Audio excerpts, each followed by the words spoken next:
Hello, hello, hello, everyone. Hi.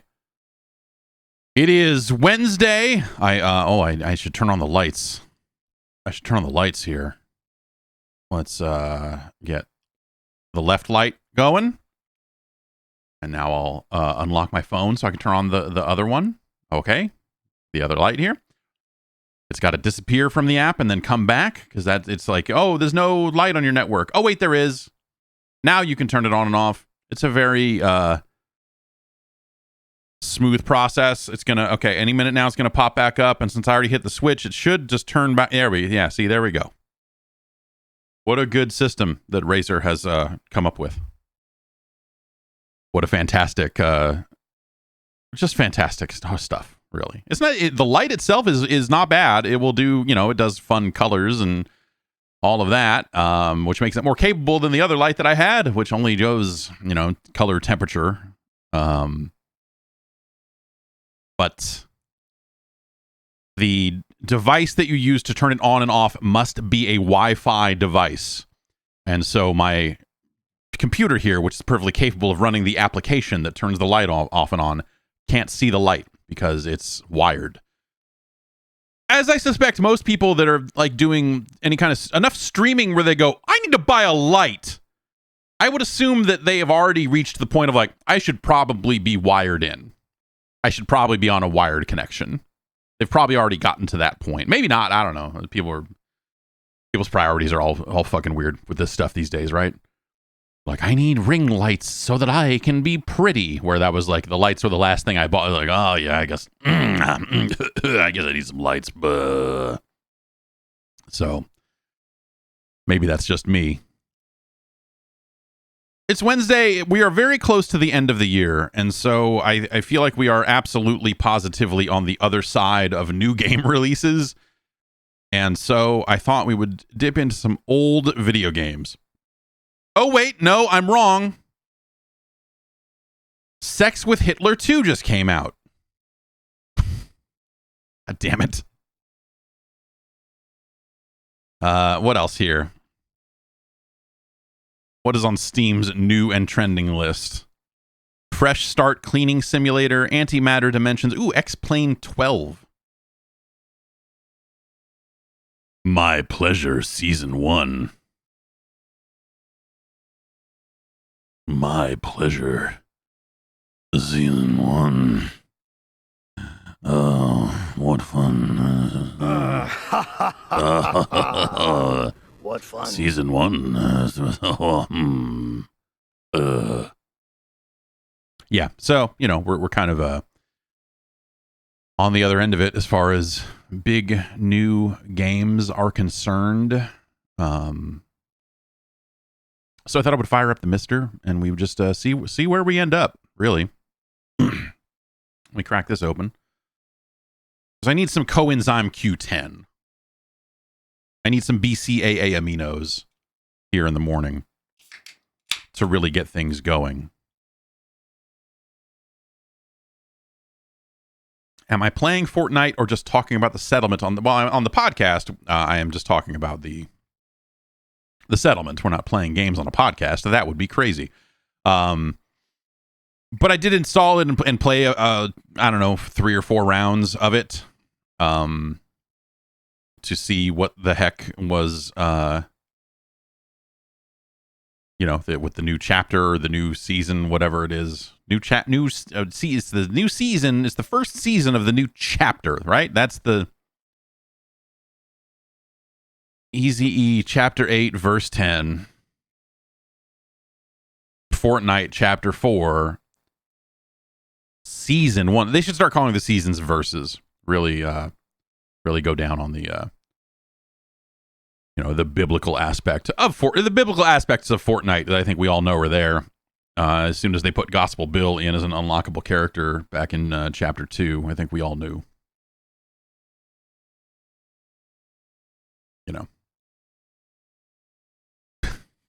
I'm just envisioning biblical events that could be recreated in Fortnite now, and like in the same way that they did the Star Wars thing or any of that other stuff. Like, yeah, no, okay, we build a gameplay mode around that. I mean, games about the Lord are hot right now. Everyone's talking about them, so why not? That's the whole Fortnite thing, right? As they look and see what's hot in the marketplace, and they go, "Oh, ooh. Yeah, let's get into." All right, in the center of a tilted towers, we're gonna have a tilted cross. All right, you got to find these nails, and you no.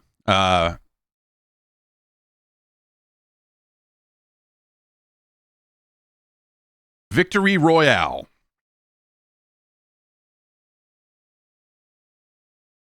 What else is going on?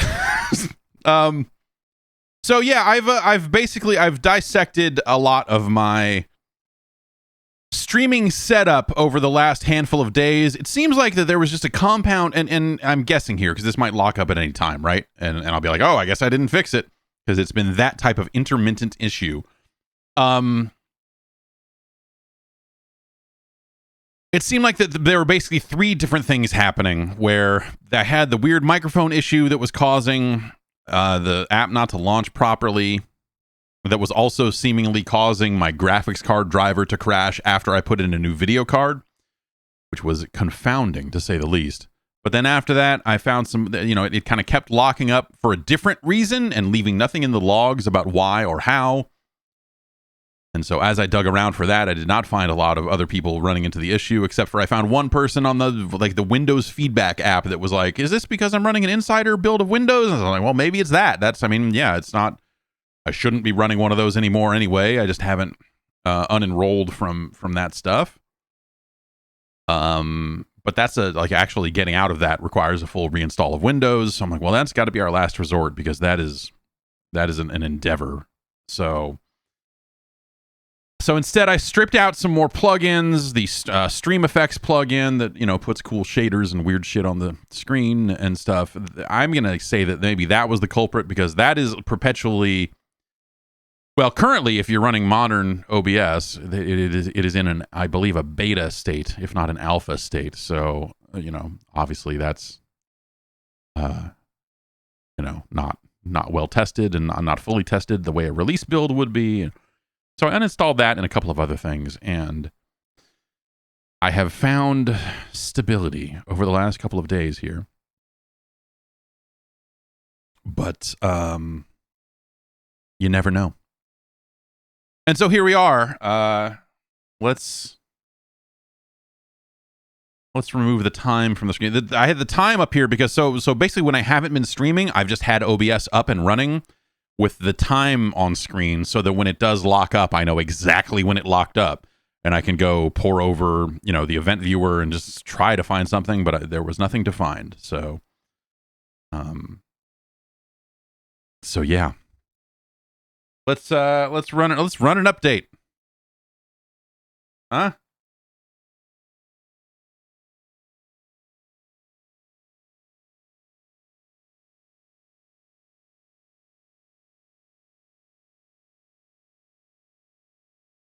Let's see what it finds. Let me switch this monitor over so that I can read any of that.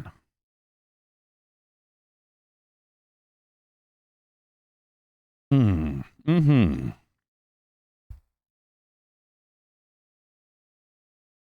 What do we got here? Updated PlayStation Core.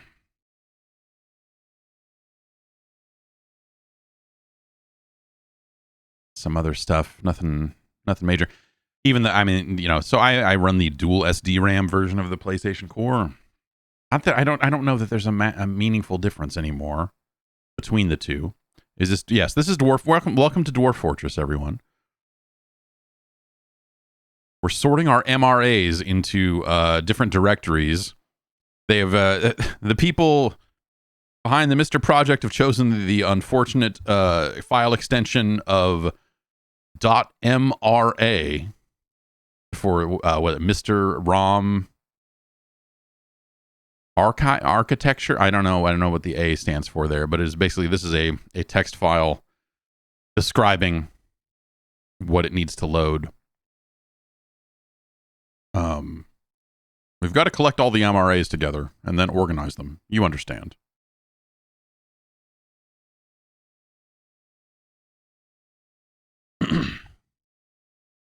Ooh, is there a Linux update? Probably not. Ooh, hey, there is. No, wait.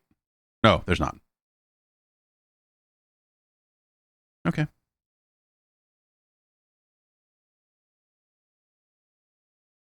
Alrighty. Well, let's grab our controller and see what we can see. There's I haven't really done. I don't know that it'll even run, but they did there's a new core for the XT. Why is there two of them? That's weird. It should be deleting the old one when it downloads the new one, but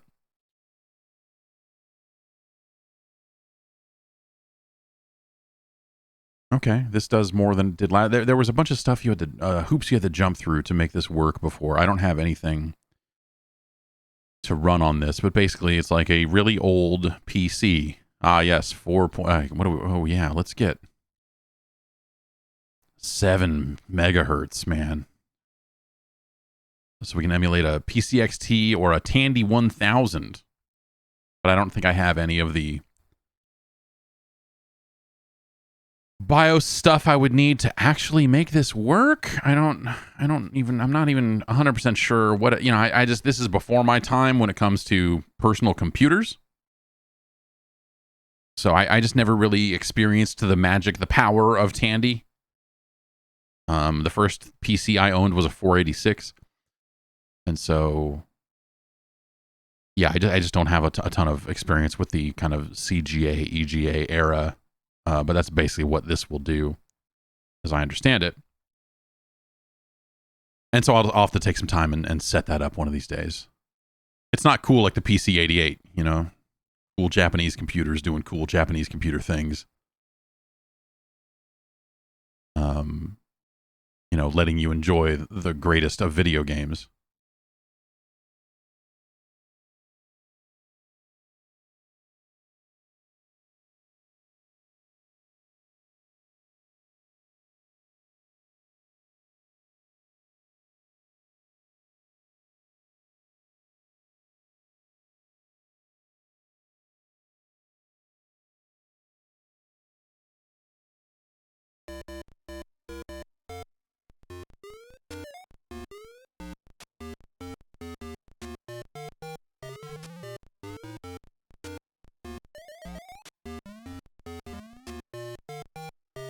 Now we're gaming.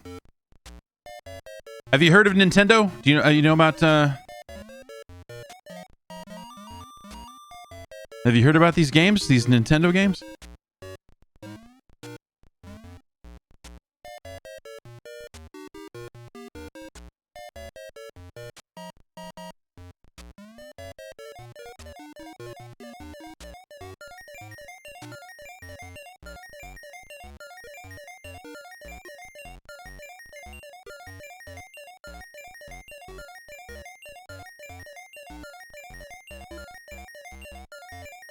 Mushroom Kingdom, here we come.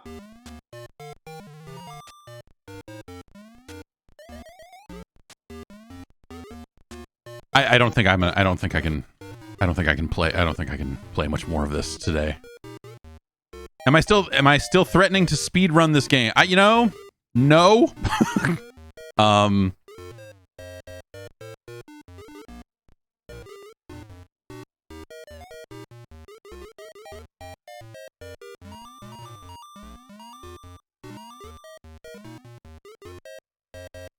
No, I'm not. That seems like it would be a bad time. But what if I was the world record holder in do speedruns, do they take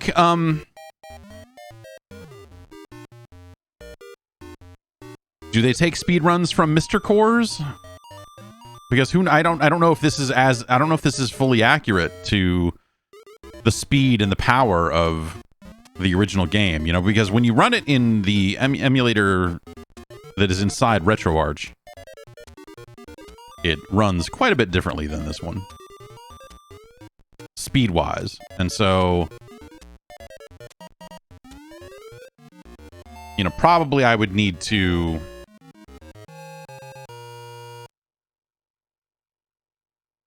really try to figure out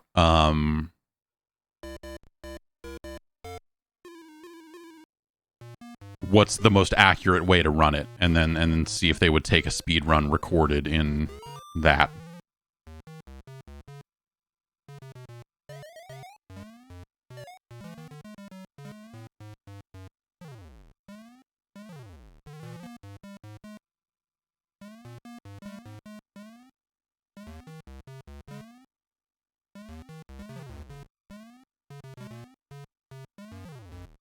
It's weird. The movement in this game feels like the worst thing ever.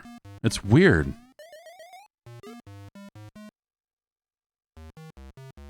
I don't know how that happens.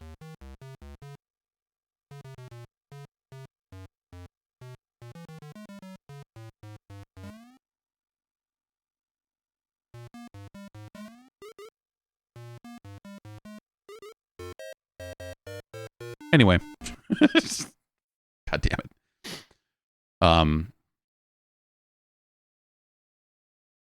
Yeah, the PC-88 is a really fascinating device. The X68K is also, like, these cores don't feel like they are necessarily finished, but they haven't gotten updates in kind of a while, so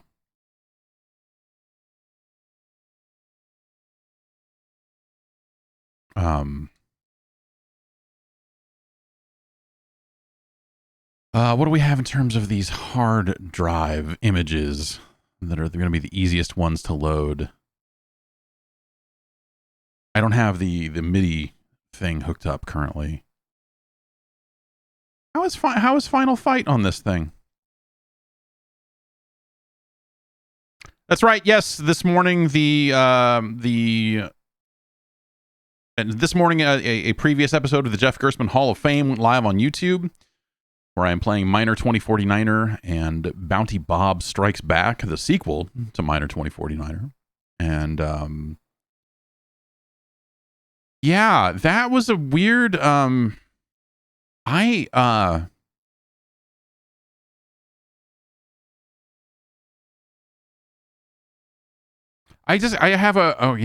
this has MT32 music as well. Huh. I'll have to try that one of these days. I just how, like, personal, I guess, of a connection I have to those games.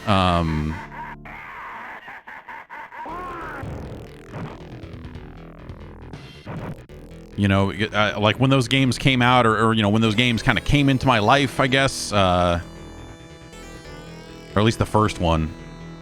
We have no sound effects here.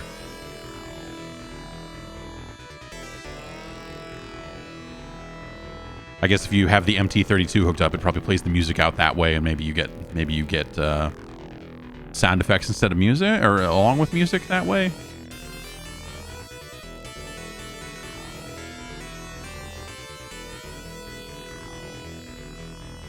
Anyway, you know, like, stuff like this is fascinating because you're like, oh gosh, yeah, that's right. The CPU of this computer is basically the same as the CPU used in a Final Fight cabinet. So it makes sense that these are, you know, really high quality versions of this game. Obviously, the audio situation notwithstanding. But, you know, we're also at a point where I can I could also just play the arcade version of this, you know, and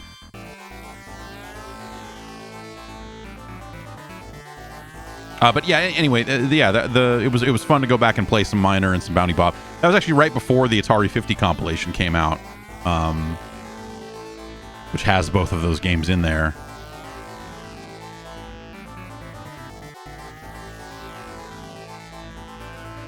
I think it was someone in chat, or maybe it was someone commenting somewhere saying that they think that the Sega CD version of Final Fight is their favorite version because of the soundtrack.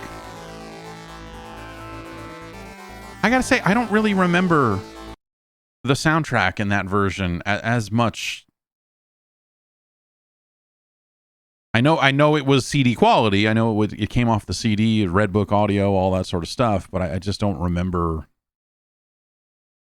what that actually sounds like. So I guess we can go find out, huh?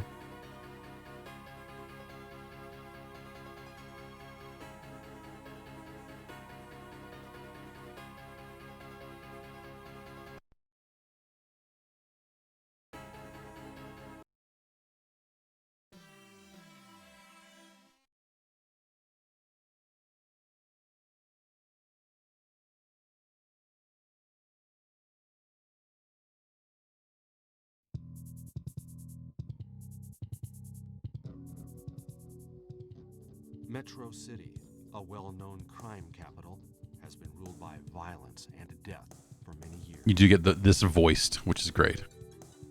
A fact which the newly elected mayor and former street fighter Mike Hager plans to change. At the center of the problem is the huge gang known as Mad Gear. Turn it up a little bit. I don't know if it's too quiet or not, but criminal activity in the city. It's a little quiet for me in my ears. When they learned of Hager's plans, they took immediate action to bring this new mayor under their control. Sometime in 1992. Hello, Mike Hager here. Hello. Mr. Hager. So pleased to make your acquaintance. I believe you know who I am. Don't hang up. We have a little business proposition for you. Your daughter for your cooperation. And we'll throw in the regular monthly bonus to your salary we offered before. What? What happened to Jessica? Who is this? Who Not is so this? Fast, Mike.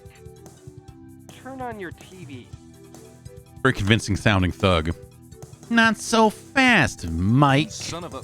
What have you done to her?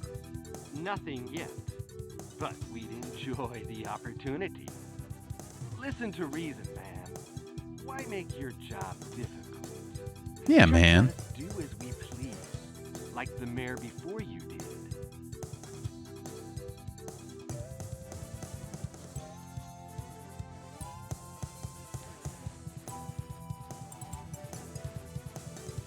Guy, Jessica was kidnapped. Jessica? My sweetheart since childhood. The Mad Gear must pay. She's my friend too. Count me in. I like that whole line right there of like him going, Jessica, like my sweetheart is childhood. Oh, I am friends with her as well. I don't know why I was so confused about who you were talking about a minute ago, but yes. I've turned the volume of the game all the way up. We'll see if that backfires here. Let me know if this is too.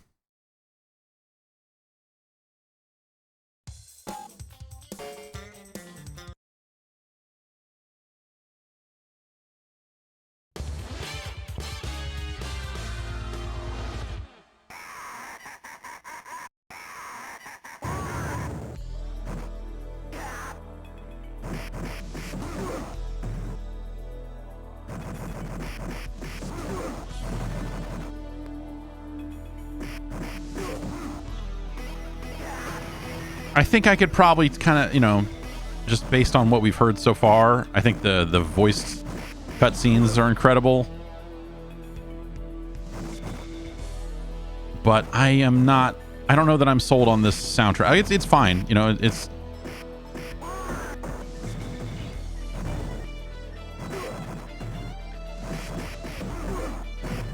But I think the original music in the game is really good too. So, and an arranged version of that is neat, but not.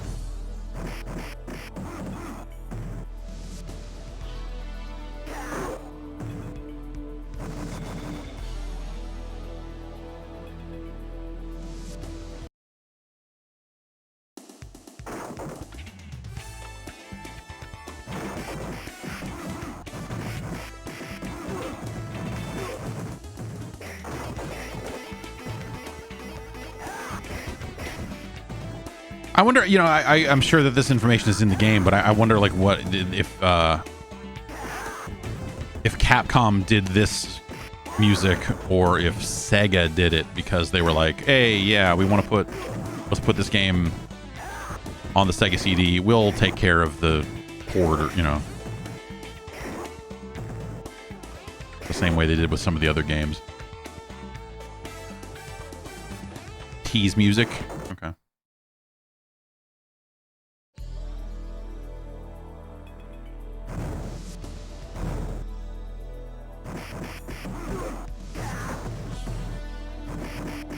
All right, we have to check now. Okay, you keep saying, someone in there keeps saying that Final Fight 3 is the best one. And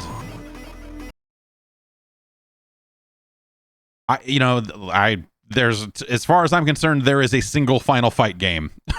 You know, I know they made more, but they always, you know, they were weird console only games that just, I never really counted them.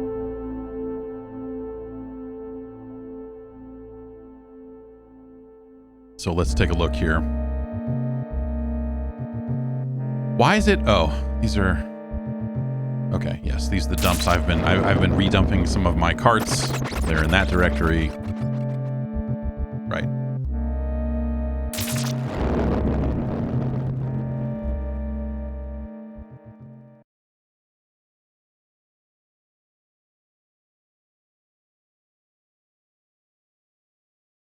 $19.95.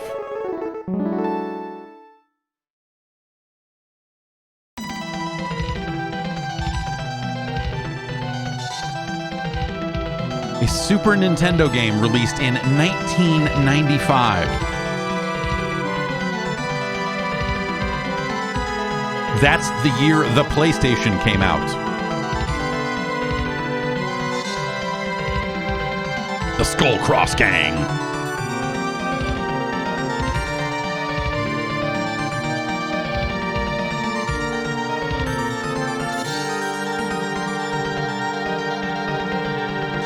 Can I give a quick and dirty explanation on how I dump my carts? I have I've done it a few different ways over the years, but long time no see, guy. How did your training go? Pretty well. I think I learned a few new moves. Uh-oh. Excuse me, I had tamales for lunch.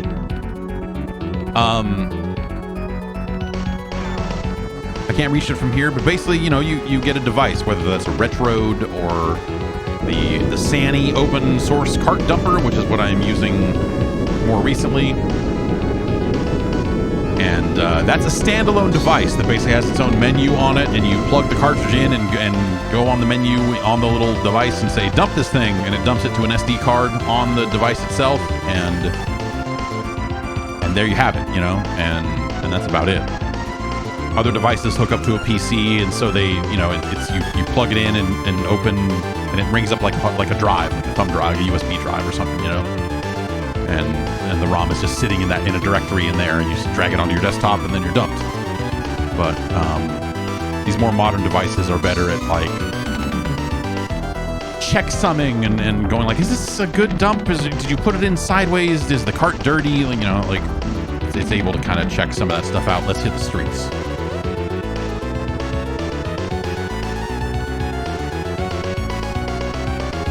Ugh.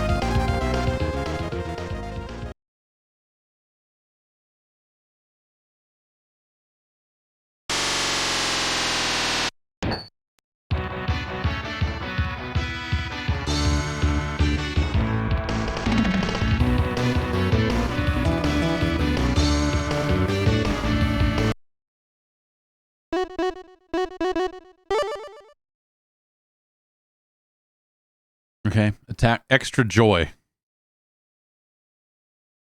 Okay, I'm always looking for that, for some extra joy.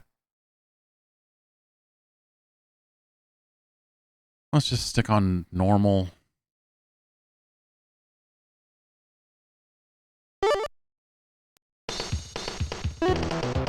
Dean. So is this the point in the story when Cody's in jail? I always forget how that...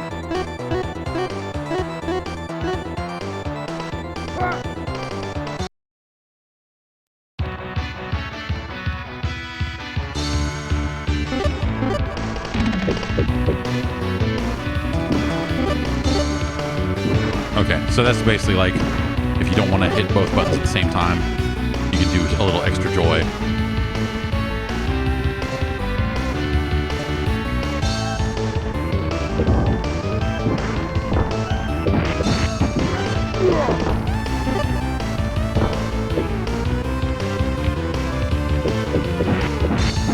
This man is large compared to these other people he's fighting. Look at these little men.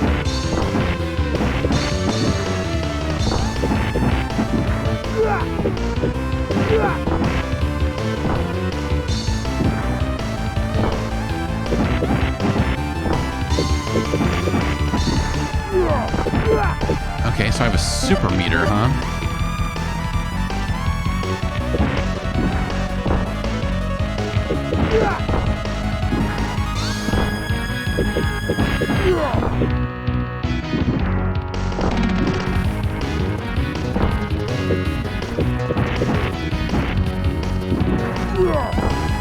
So is it a situation where like I can use my super move without costing me any life if my meter is full, and then I want to say, didn't one of the Streets of Rage games do it that way with their meter, like Streets of Rage 3?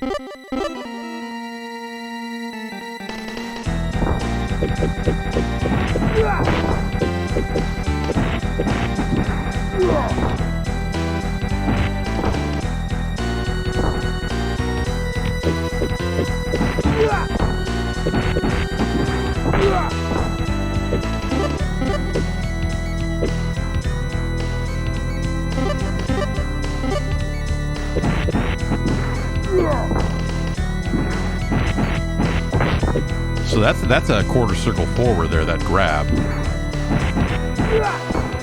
It appears to, anyway, it seems like that's what that is. Yeah.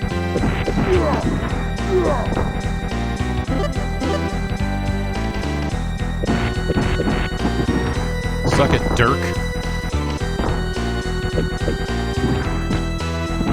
Dean's got freaking command grabs. What are we doing?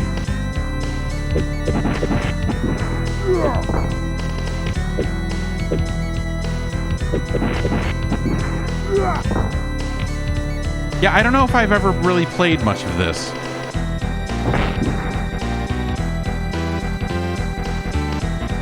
I'm gonna turn off the integer scaling so we can get a bigger image on screen here.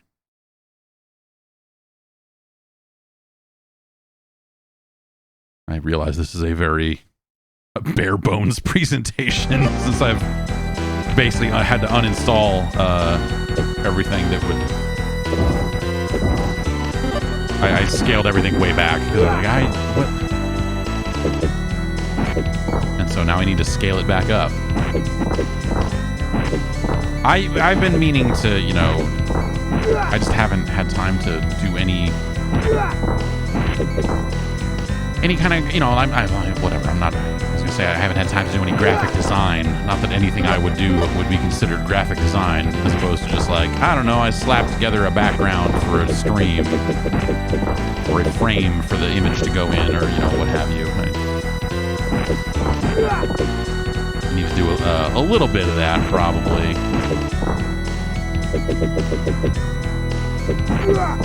Because OBS was flaky, so everyone will be able to watch this later this week, if not Friday, then Saturday. The bonus episode of Game Boys to Men, where Glenn and I are talking about the 1993 release of the soundtrack, Judgment Night. That man asked me. Gave me the ass.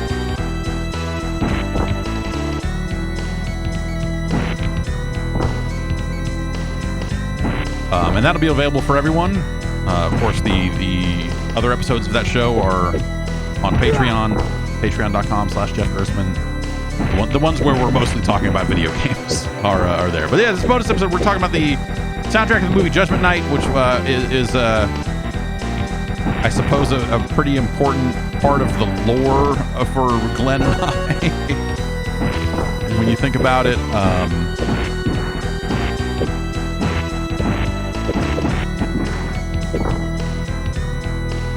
forward, up, and A, huh?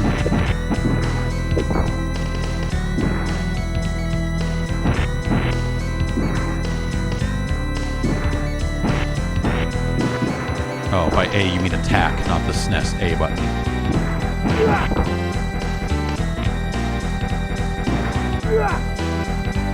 Yeah, that's what that was.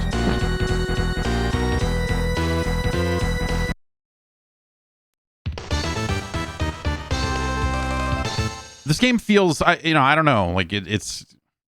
Final Fight 1 is such an iconic video game in so many different ways. This just feels like this doesn't feel like a Final Fight game to me. This feels like yet another knockoff. It might as well be,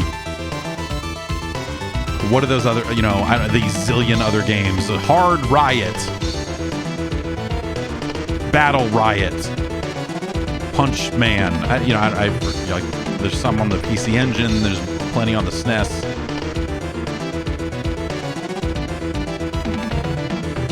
My name is Dean, and I used to be just another fighter on the Street Fighter circuit.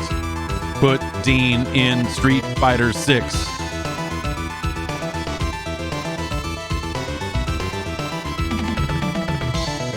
Those maniacs slaughtered my family!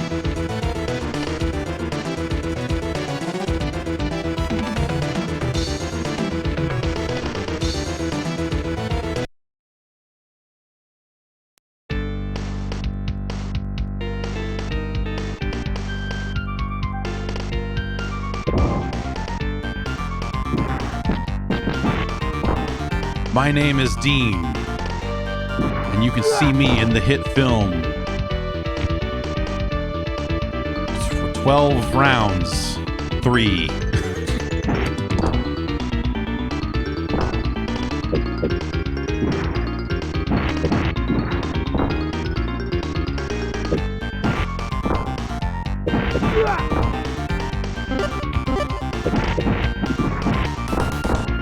Not cool, Dirk. Sneaking up behind me like that with your claw hands.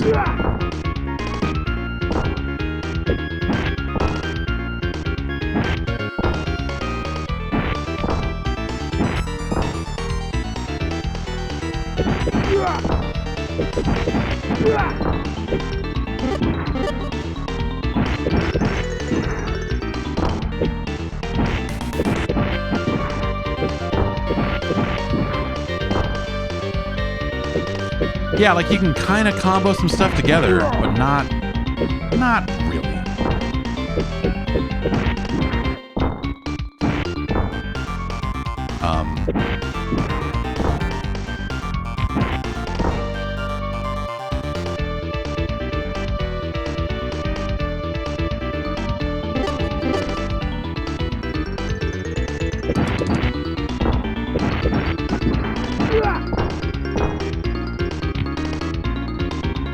Someone at my front door. Oh, never mind. My wife's back.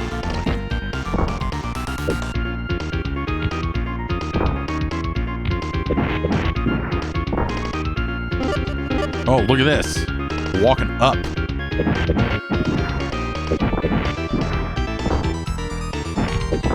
We can walk up, but we can only fight side to side. That's the rules of the streets.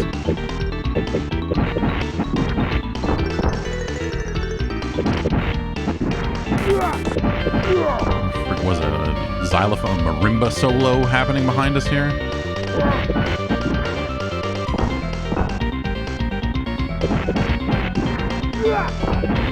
Look at Fat Jack. Look at everything about his body and how weird it is. I'm sorry, Fat Jack. I don't mean to. I'm not trying to body shame Fat Jack. He's just proportionally strange.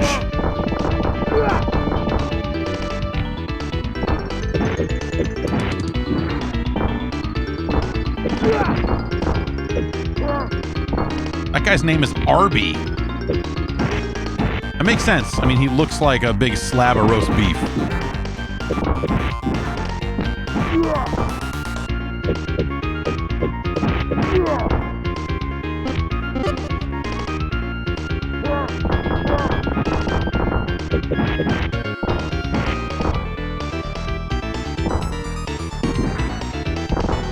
No, that still took life. I don't know what I need to do to what the situation with this super is. Okay, that seemed to burn it, so maybe it's when my meter is full, if I do one of my super moves, it does more damage and burns the meter? I don't know.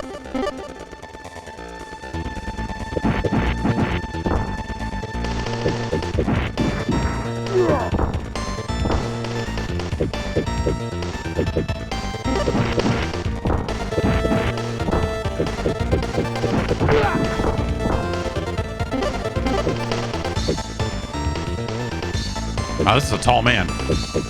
You think about how tall I am compared to all these other fight. Call man. Sorry, I misread. He's not tall man. He's call man. Ooh.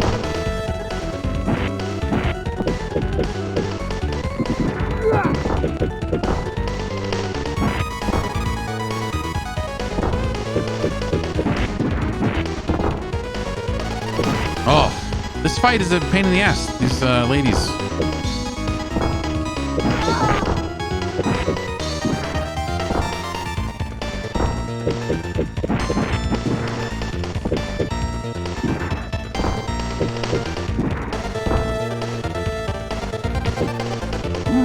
That's a weird move. I'm gonna grab you, put my foot to you, and then just push you down. Ah, whatever. It was enough to kill Dean. Oh, this hopping back and forth, though. That's the real...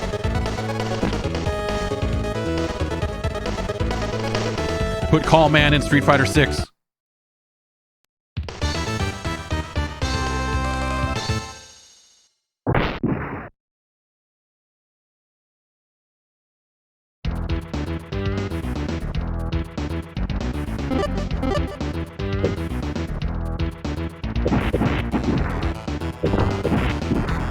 But yeah, I think, you know, obviously this game coming out in 95, by the time stuff like this was coming out, I just wasn't really looking at what was coming out on the Super Nintendo at this point, you know? By this point, I'd had a Saturn for a while. You can only hook up so many consoles to a television. I had to have a Saturn and a PlayStation hooked up at some point in 95, so... No country for old SNES games. New SNES games.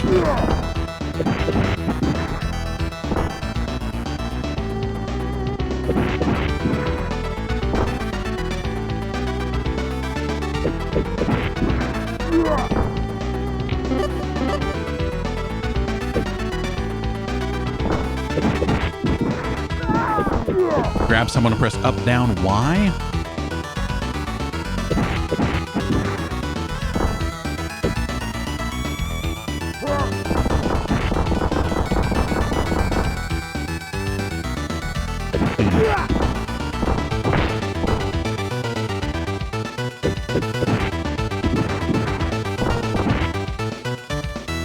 No, that just seems to switch sides.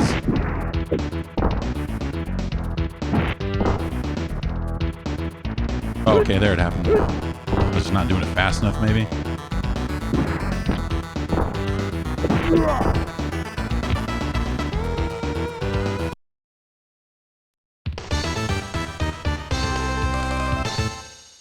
Yeah, Miles Jacob has it right. That's exactly where I was at as well. He says, by the time Star Fox for SNES came out in 93, I remember being pretty uninterested in SNES games since they weren't 3D. I don't know that I was necessarily like demanding more 3D games because I was not exactly the biggest Star Fox fan. But it was something we talked about on Game Boys to Men. That there was... I feel like this general vibe that kind of like once Star Fox came out, in my mind, that was the peak or the post-peak or, you know, it was all downhill from there. That Star Fox in some ways felt like the final gimmick Like, what chips can we cram into this thing to make this device work?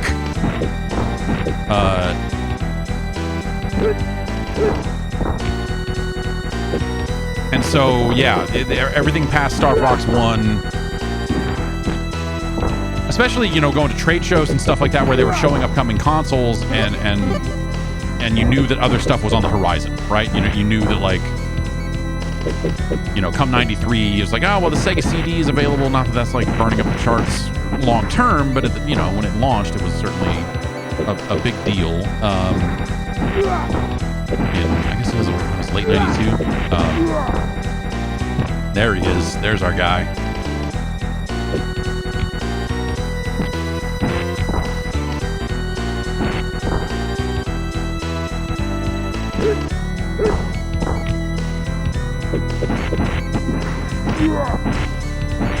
Oh, Billy.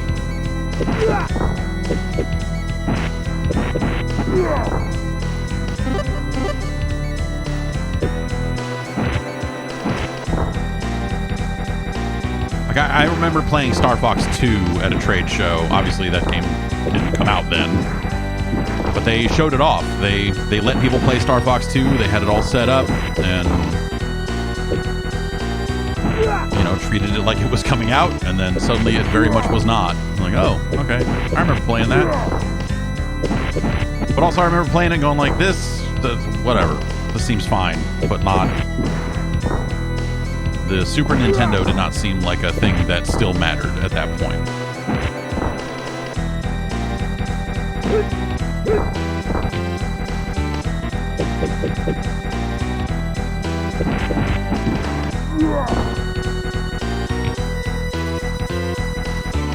Star Fox 2, yeah, I respect Star Fox 2. I think it's you know, when you look at the design of that game for the time it came out, like, I think it would have been a very innovative thing. I don't know that it would have found a huge audience at that time. Like I said, you know, I don't know that, you know, the Super Nintendo was not the future of video games at that point, so.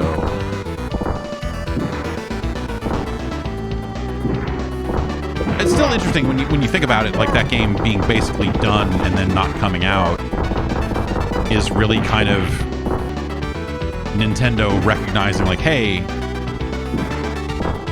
for how much these cartridges cost to produce and or what have you, like, for whatever financial reasons,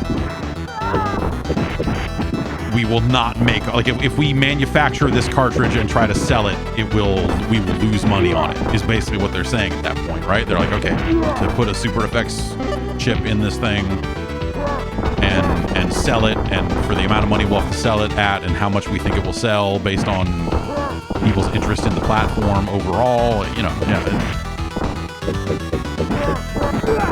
It's like it's kind of an interesting indictment of, well, indictment, you know, it's an interesting, you know, like, to think about that, like, okay, that's where the market must have been at that point. They probably were right.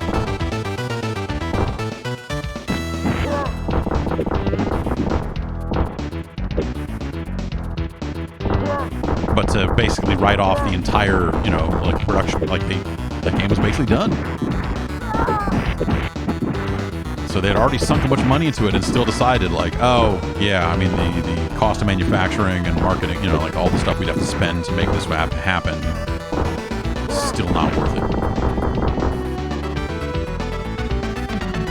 And so it's kind of weird, you know, like, taking that in mind, that was their, you know, they didn't necessarily have faith in the Star Fox brand to carry it, right? For that to be a thing that would make it like, oh, of course it'll sell. It's the next Star Fox. And so it's weird now to think, like, how many more Star Fox games they went on to make. But I guess, you know, it's probably just more of like a, hey, we actually think this game's all right, but we just know where the market is. Maybe it doesn't necessarily say anything about the quality of the game per se. But I do think, you know, the game, like I said, you know, it was innovative and tried some things in terms of the flow of that campaign and how it all worked. But I wonder if people would have appreciated back then. I think people appreciate it now. And so when it finally came out for real on the SNES Mini, that was a really cool moment. It's a very non-Nintendo-like moment. Also, they're so quick to just bury everything and forget about it. Oh, why would you even want to talk about that? Who cares? Echo Delta. Okay. Shadows in the chat is saying apparently Miyamoto was quoted as saying he didn't want it to compete with Star Fox 64. But it's not like Star Fox 64 came out like the next year, right? I mean, but maybe they thought it was. Maybe they thought the N64 was not as far off as it was. You know, they had a few different ideas about when that thing would ship, and obviously, you know, Cruis'n USA and arcades and Killer Instinct having all the Ultra 64 branding on it and all that stuff. So, you know. But yeah, that's always how it felt to me. Like, as someone who was kind of going to those trade shows at the time, like Star Fox was the last thing to come out on the Super Nintendo that felt like, oh, okay. And everything after that was just like, oh, they're still making games for this thing, huh? Okay, yeah, I mean, I guess it was popular. Why wouldn't you? But yeah, that's part of why. That is part of why I have been known to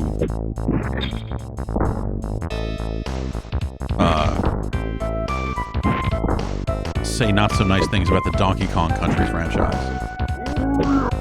Is because to me that game always just felt like a stopgap of like, oh, we've got to convince people to care about this machine for a while longer because it's going to be a bit before we have our acts together to get new hardware out. So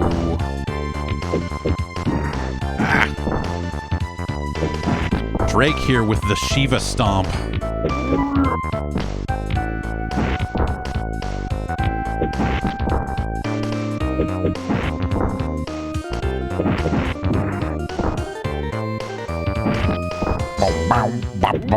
That's pretty good. Pretty good sounding instrument there. Ugh, this guy sucks. Pain in the ass.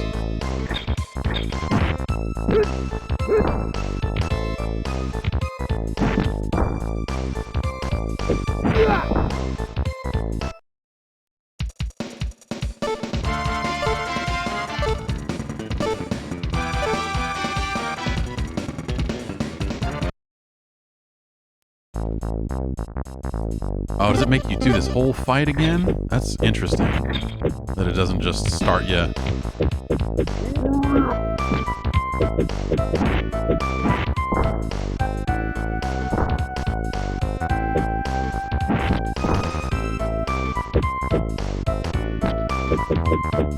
How come I'm really having trouble getting hits in on this guy? Like, he moves. He's a real mover.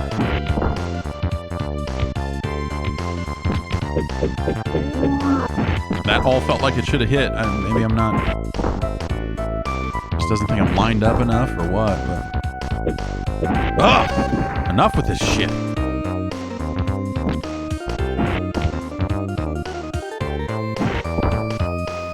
Should have let Dirk, whatever the fuck your name is, should have let him die to the spikes.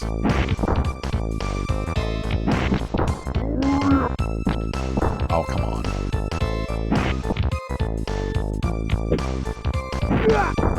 This is a real hassle here.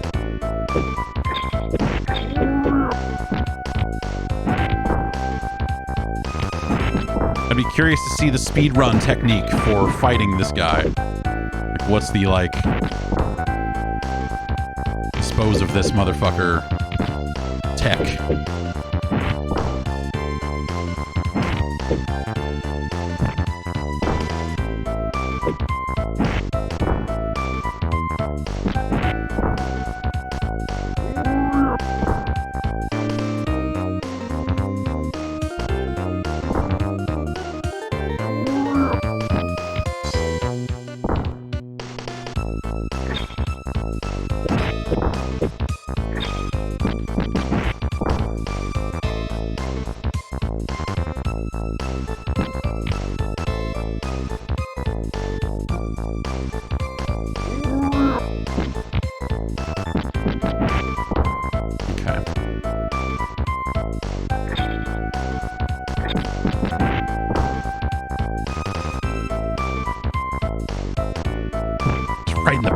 Just let me pick you up and punch you in the fucking kidneys.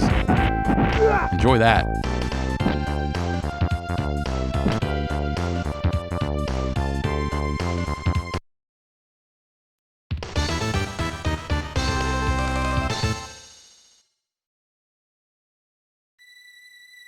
Cruelty Not says Star Fox 1 is so rose tinted it's incredible. Star Fox 64 supremacy. I guess. I don't know.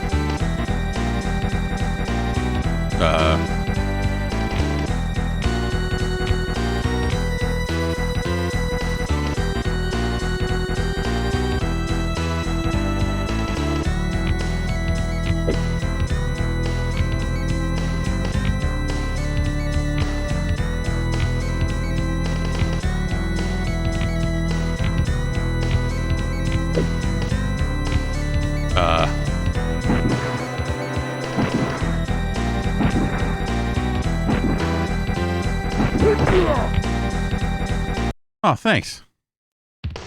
Thanks.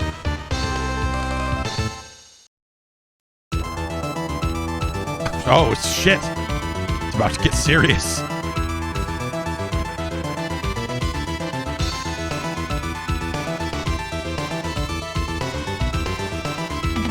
Sims Incorporated. Will Wright is responsible for this. He always was.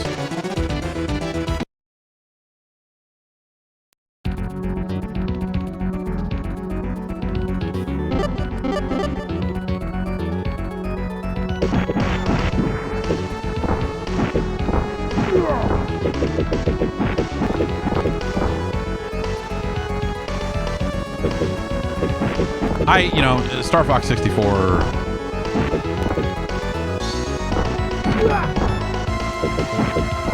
was not my thing. I've talked about it before, I'm sure. But Star Fox 64 was, I remember it came in from, whether did we import it? Maybe we imported it before Nintendo sent us a review copy. But I remember it came into the office. I remember sitting down with it and going, all right, let's play some Star Fox 64. Finishing it. And then being like, well, fuck this. I just sat down and finished this game in one sitting. And it's like, go back and do different routes. I'm like, no, I don't.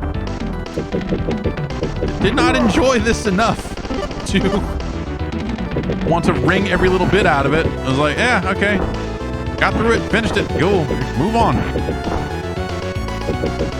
And then the multiplayer stuff. I don't know. We never really got around the office. We never really got into the multiplayer, or we tried to play it a bunch,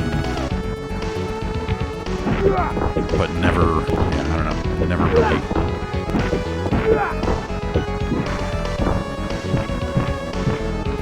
Never really sunk in. Never really attracted an audience.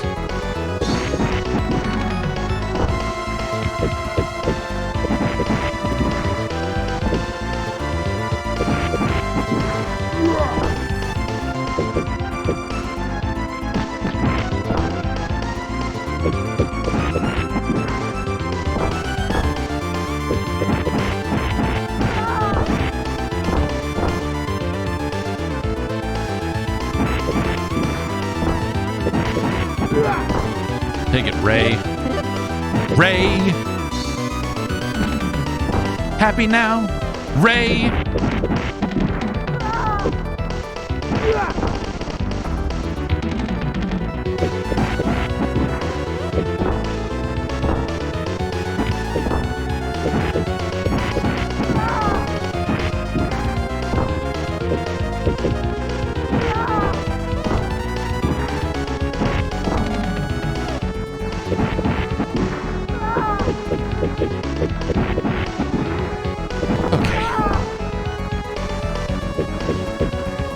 That's right, I forgot I can lock my direction. And that hasn't really felt like something I've needed to do.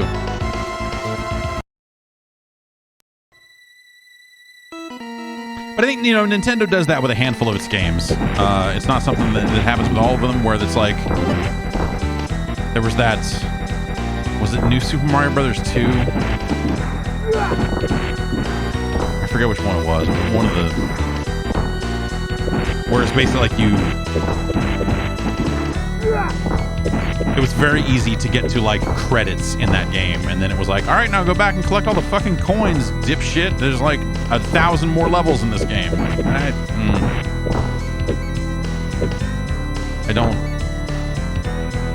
don't think that's a great way to do that. So like Star Fox 64 being like, oh, there's multiple routes, and the one we give you first is not difficult.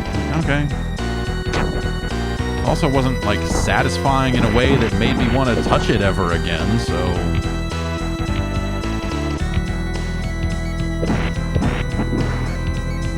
I don't know.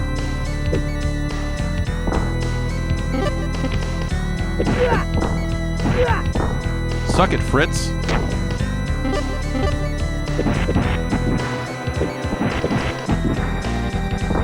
Baseball Furies looking motherfucker.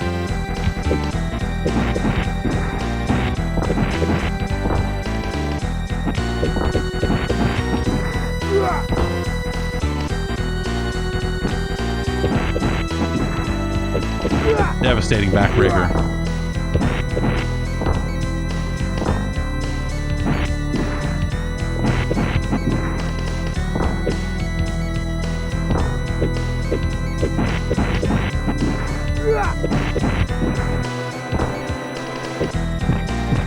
Ah!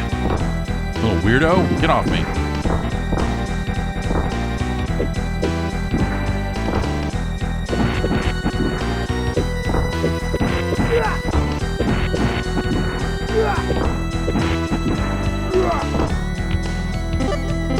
Okay.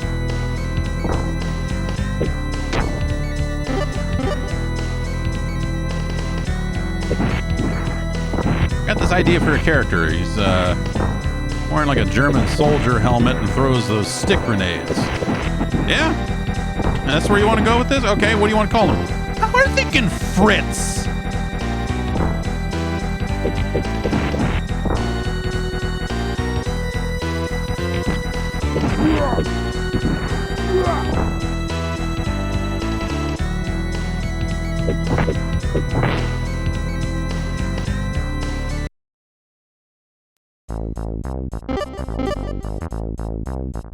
I think you're just too. Dalton says, I think I'm just too young or not into fighting games, but beat 'em ups never did anything for me. I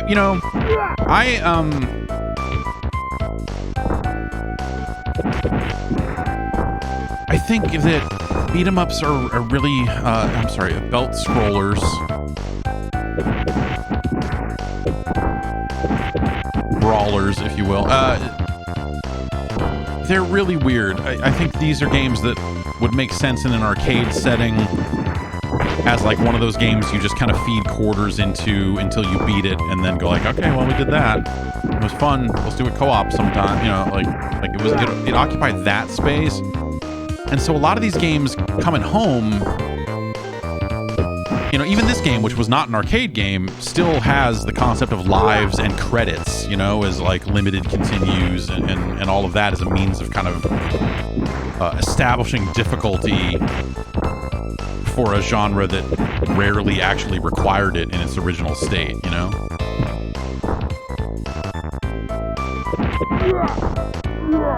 And so I think these games were fine up to a point, but also very of their era, and I think that a lot of I think that a lot of this stuff doesn't work today. I think Streets of Rage 4 was a kind of a rare exception, and even then, I think the unlockable characters are the only fun ones to play as in that game. But yeah, from an action perspective, and you know, this is something that, you know, as we got into the 3D era, more games, you know, like would try to do it, right? You had like for me, it was Fighting Force. I think the Fighting Force games were the game, you know, Fighting Force 1, when Eidos put that out, to me, that was like a very clear indication of just like, this type of game is dead. This type of game is super done. Stop it. We're finished with this. It just doesn't make sense anymore as like a home console game. And this is not that long before, remember, you know, when Midway would kind of get out of the arcade business and really try to, you know, figure out how to be a maker of home video games, you know, through the PlayStation 2, Dreamcast era, like, you know, they'd have stuff like NFL Blitz coming out on the Dreamcast, and they'd have to figure out, like, okay, what are we going to put into this game to make it like replayable for a single player, you know? So they're like, oh, let's put a more defined season mode in it, and then they'd have to like try to cook up additional modes and options to make these arcade games work at home. And I think that the belt scroller beat 'em up was an even earlier indication of just like, you know, some genres are meant to be in arcades, and I feel that way about a lot of these games, you know, that there's like, oh yeah, these are okay. Like, it's part of why, well, not the only reason why, but, you know, like I think Streets of Rage 2 is an awesome game. I think Streets of Rage 3 is kind of whatever.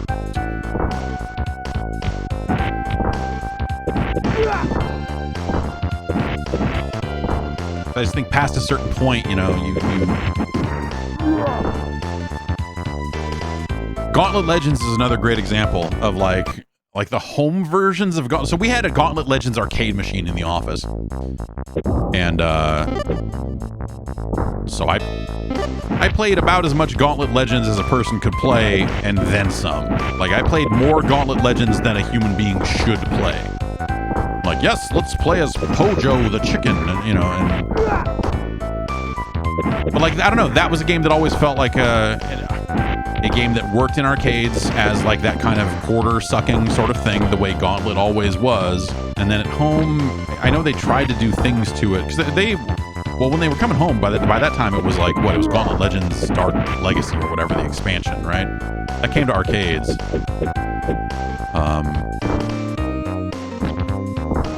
But like,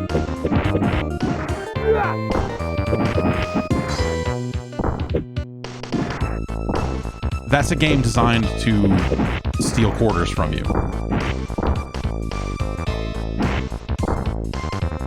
And so how do you convert that into a home game? You know, you can add like, oh, okay, we put in like a little bit more character, but like that game already had like a character progression, and it was saving your stats to the arcade machine itself had a hard drive in it, and so it would save your character and your progression and how many fucking gems you had collected or whatever it was.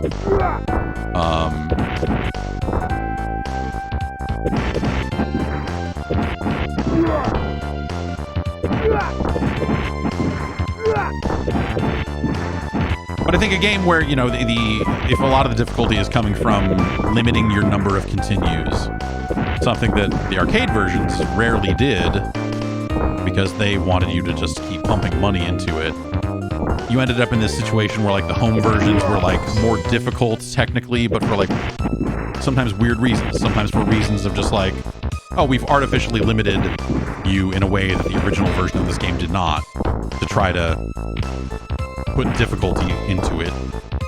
And I don't know, that never, something about that never really sat all that well with me either. So it was just, yeah, it's hard to bring those games, it's hard to bring those games home. We're so far. This has got to be like the second to last level or something, right? At this point. Sandwiches.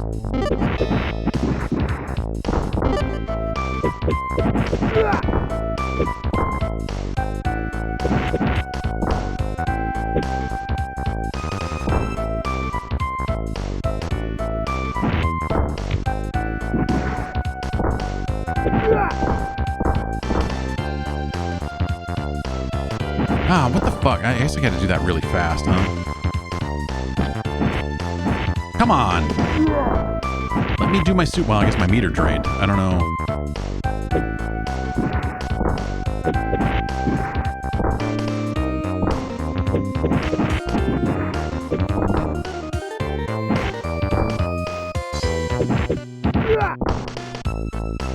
Man. You know, Double Dragon in arcades, I don't believe it was always this way. It was probably depending on an operator setting, but like that game could be configured to have limited continues in arcades. And I remember that being very frustrating. just want to grab this guy and try to do my fucking super. Why, you know? Timing on that is so weird, and you just take so much damage from these assholes.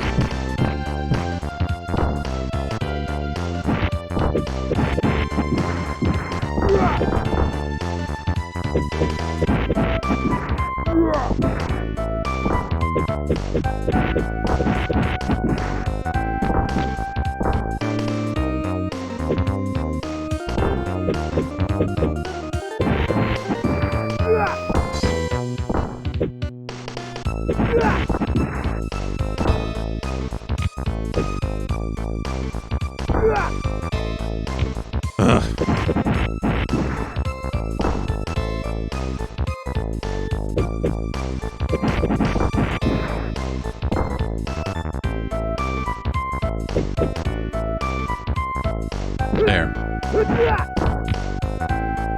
Finally got one off.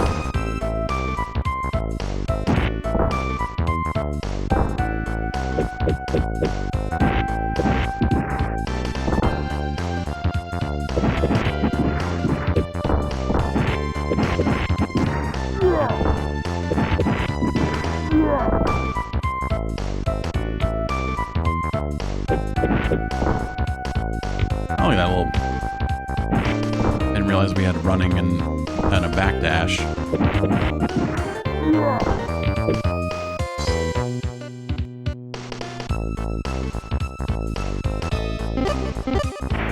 Okay, a little running slide, huh? Not bad.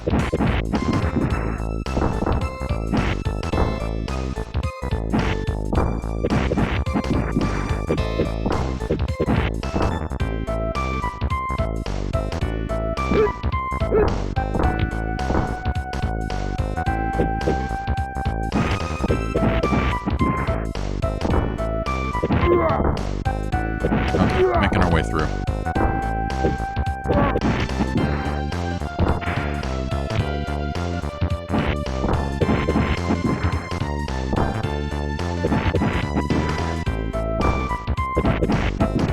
Say, Double Dragon was a console series for you. Yeah,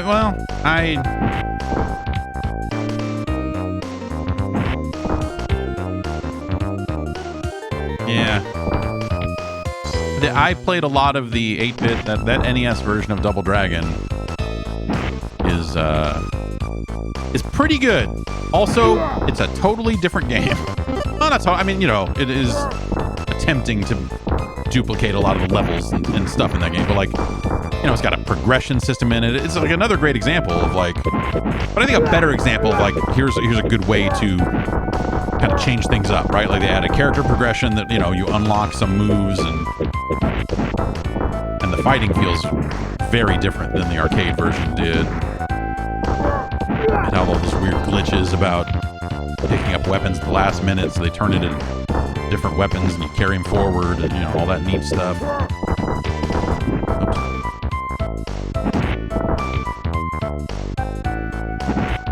That one where you walk up the wall. That's a weird one.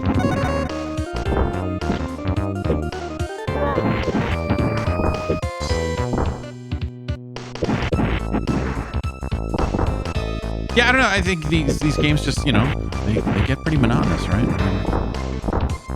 You walk forward. There's only so much enemy variety, and I mean, obviously, I could be doing better. There's, you know, not to say there's no skill involved or anything dumb like that, but it's just like. But now I want to see this. I want to see this through. I forget what the story even was. Something about the Skull Gang, and there was an explosion, and this guy's whole family got slaughtered, so he's mad.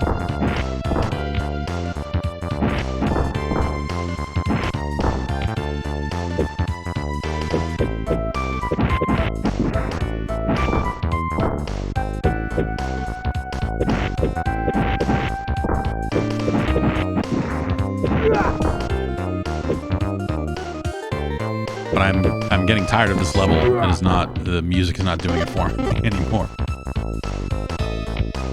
Oh, here we go. Stray.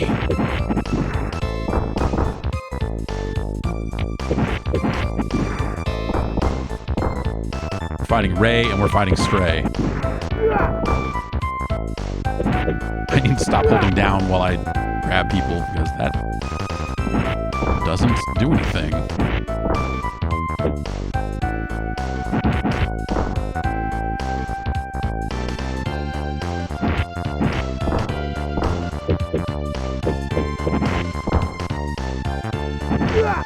Fuck you.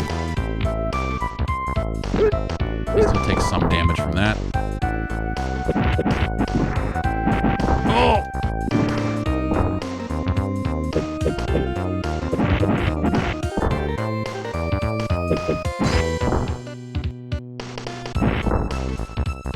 I feel like the controls are not as responsive as I wish they were in this as well. Like this, you know, the jab in Final Fight 1 is so fast, or at least Cody's, and this is so not by comparison.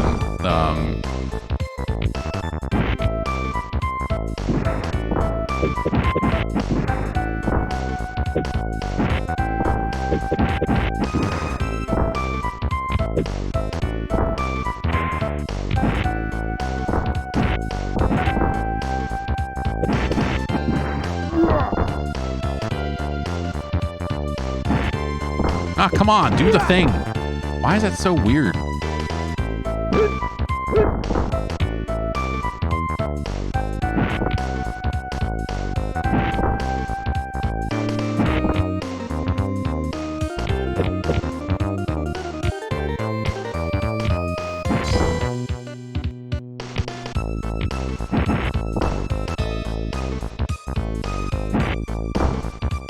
Yeah, is Dean just not the fast character?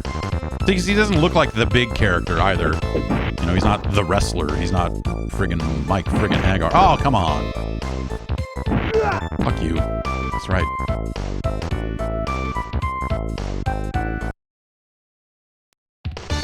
Round 5. How many rounds could there be? Probably 8, right? It's a video game. 8 stages. Break. Computer. Ugh, I've got to break computer.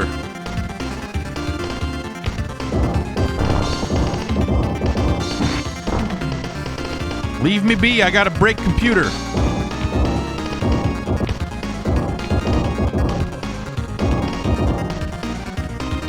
That's right, I can run.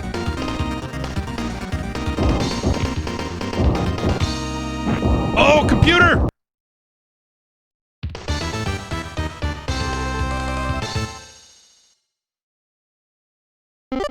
I wanted to break computer.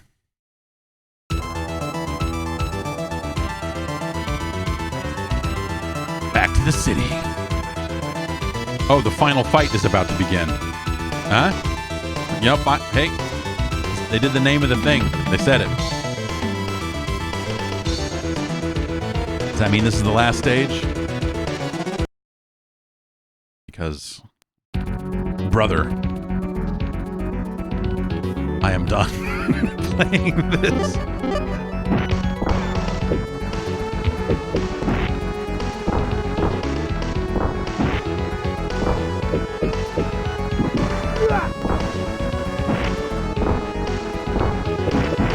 How many continues do I have? I probably have like 2 left or something, right?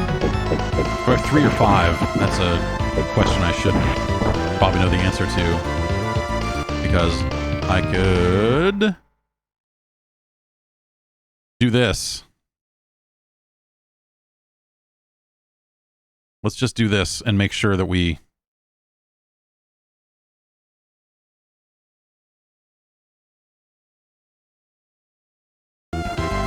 Hopefully that worked.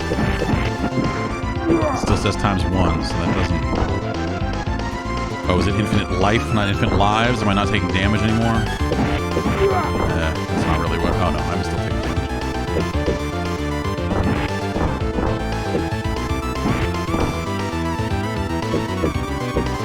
These cheats come from... There's a website full of, you know, Game Genie codes and all this other stuff, and so they've set up a method where the Mister will automatically update and download cheats, but they don't all work. which is a problem. And so you just kind of trial and error. Sometimes you'll have like 5 different versions of the same cheat because it's like, oh, this one's in Game Genie format. This is in like usually the raw format ones work. Let's look and see.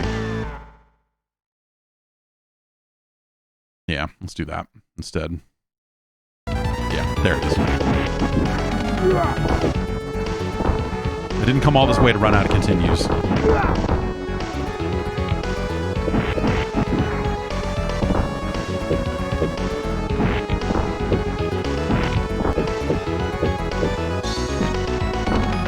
Ugh.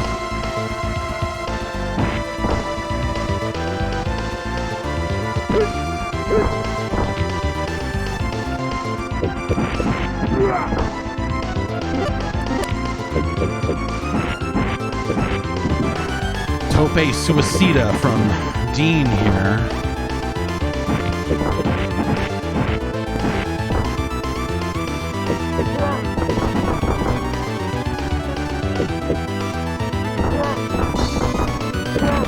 Yeah, I remember I probably saw Final Fight 2 a little bit when it came out, but other than maybe seeing pictures of this in a magazine, this will definitely be the first time I have ever played this much Final Fight 3. Like, I may have loaded it up and for 20 seconds been like, oh yeah, Dirk, Dean, whatever the fuck the name is.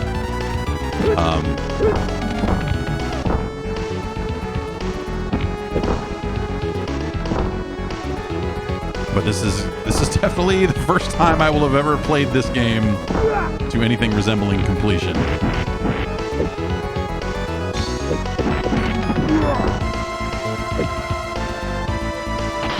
Oh.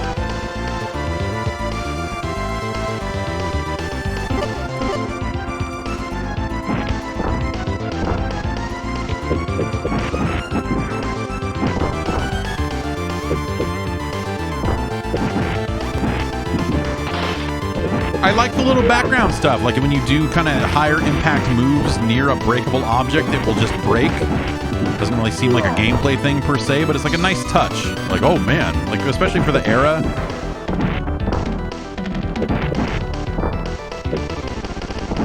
Like that's cool.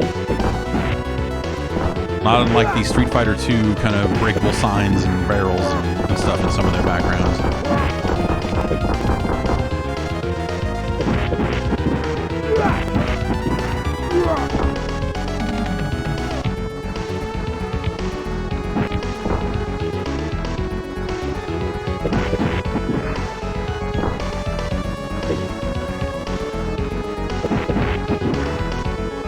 But I also feel like, you know, like they're making this as a home game.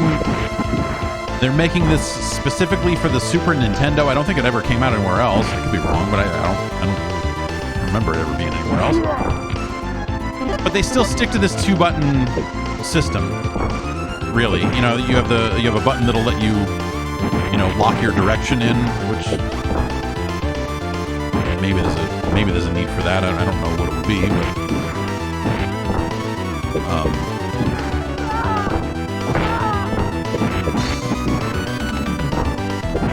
But it is still just a 2-button game on a controller that has 6 buttons. Like, you know, I don't know. What if they had gone with a light and heavy attack and let you kind of have some combos like that? That might have been neat.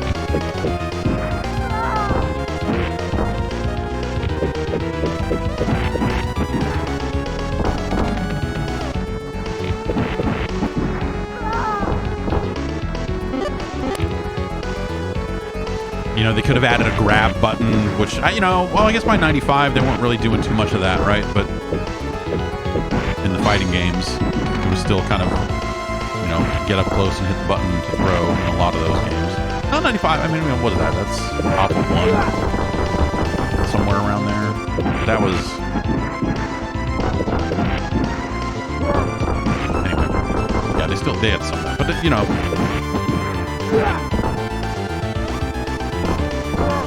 Could have had the concept of a grab and have whiffs.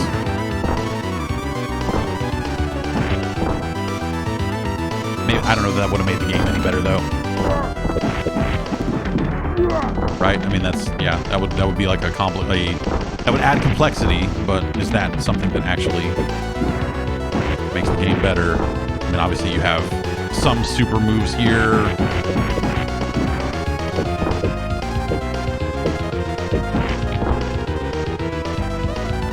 Oh.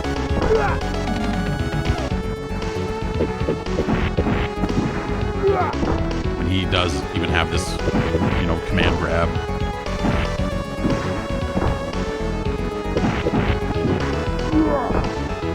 But these moves don't actually seem all that useful either. I guess this uppercut, maybe some of the other characters have better moves here, but like his grab is okay, his uppercut, you know, if you're already up close. Oh. And here I thought we were going to get through one of these without an elevator sequence. Silly me.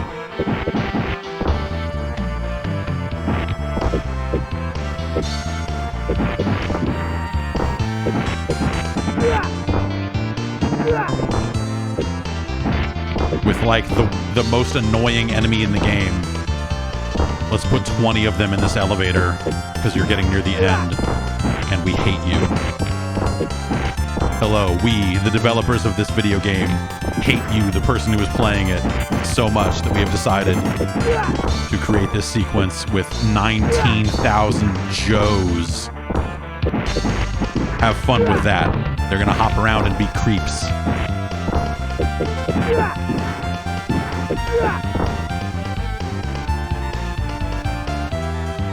And that's it. Is that the whole elevator sequence? Really? I would have thought we would have gone through like one of every normal enemy or something, you know? Before we get to the part where now there's a red carpet so you can tell you're near the end of the game. The tropes of the beat 'em up, well established. They're good for a reason. I don't know. Does this hold to the kind of final trope of it, where like the guy at the end is the one guy in Metro City that owns a gun?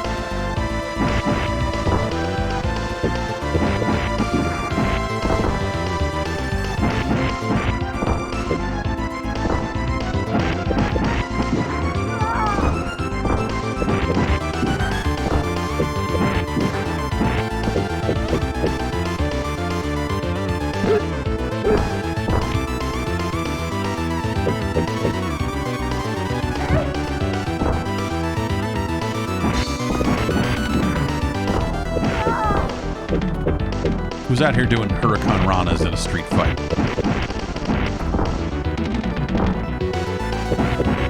Especially when you're carrying knives. Like, oh, maybe I should just stab this fucking guy. No?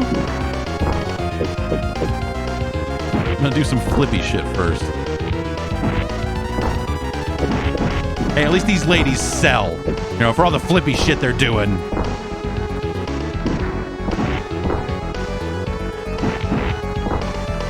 What are we even talking about?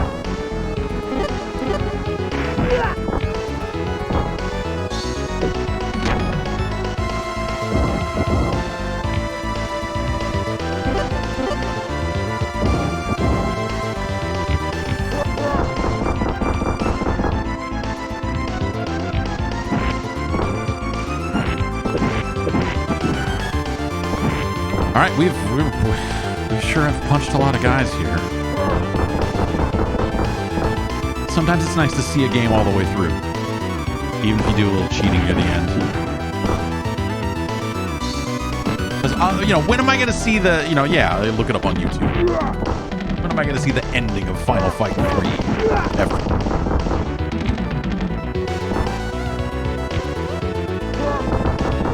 I'm happy that it adheres to, like, even after multiple Final Fight games coming out and all of that stuff, that they still are adhering to the, oh yeah, no, we want a big office with a big red carpet.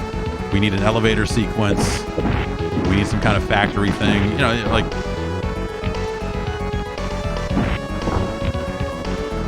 But this game probably could have used some more enemy variety, I'm going to say. Jesus Christ. Yeah, here's two more of these big dudes. Enjoy that.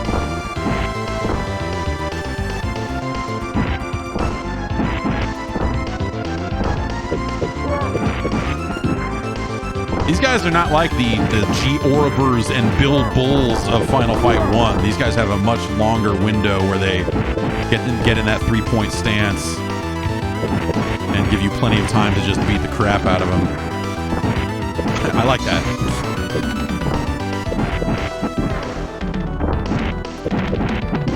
But also, none of these enemies feel special. Like, Andore used to be like, seem like a big deal. And I feel like there aren't any, like, mid-boss level enemies in this game. I'm just like, oh, look at this. This is different. Like, all they really have is this dude. They don't even have different names for him. They're all, it's not Andore Jr. It's not, you know, it's just, there he is again.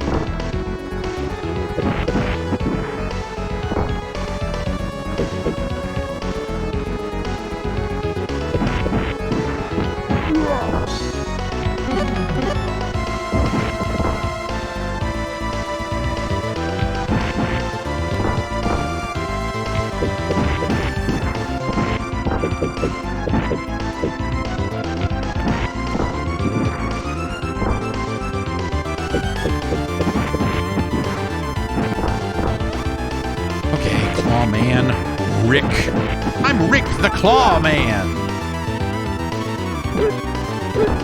I'm Joe, the little creepy one. You know what happened to Bread?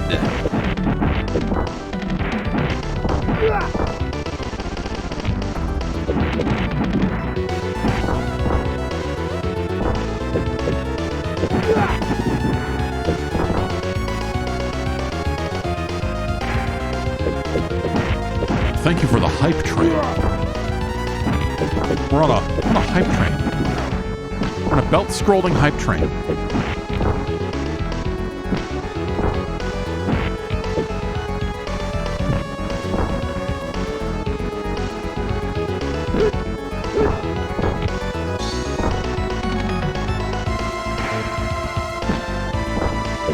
Yeah, do you think there's anyone at Capcom that remembers that Dean exists? Has he ever shown up in the background of a Street Fighter game or anything like that? I'm going to say probably not. Dean is a one-and-done kind of guy.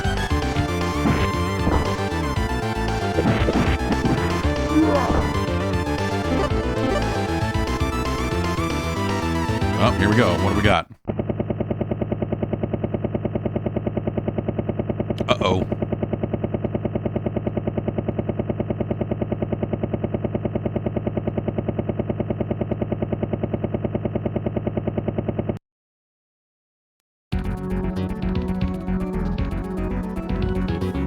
Please let me kick a helicopter out of the sky.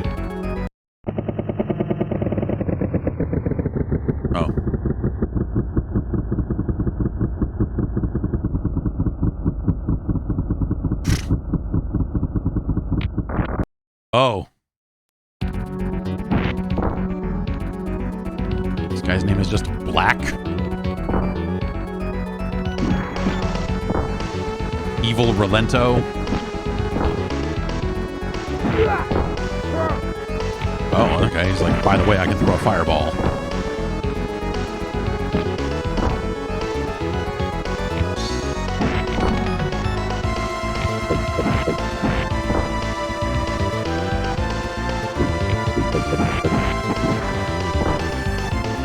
He's got his Sagat chest scar, so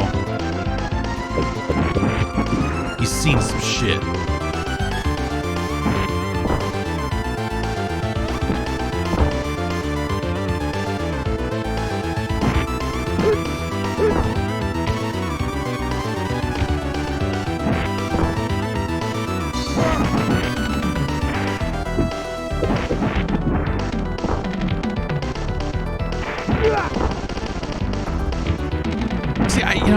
And then the boss mechanic of like, this guy is significantly faster than you are, you know, is another one, kind of one of their go-to things. And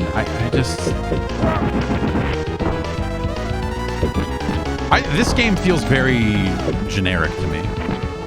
You know, like Final Fight obviously came out at a time when there were fewer of these games around, right? So it has the benefit of you know, being part of one of the games that establishes the canon, right? So, But I just feel comparatively, Final Fight 1 is so full of life and full of nuance and cool backgrounds and all this other stuff. By the time you get to 95 and they're like, yeah, I don't know, we're still making Final Fight games, but now they're exclusive to SNES. They're not hitting arcades. And yeah, there's only one in arcades, and I don't know, we're still making these things. Like, this just feels like a real B-team kind of game.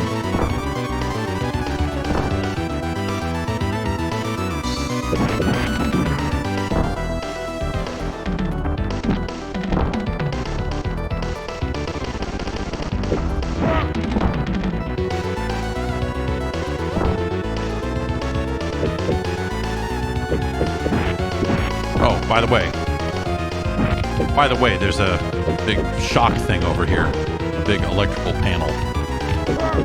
It seems important to scroll over to now. Like, oh, by the way.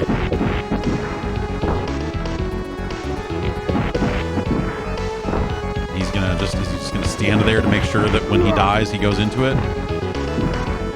Guess so. That's a bad, no sound effect. Just slow motion, broken walking, just steal the helicopter, man.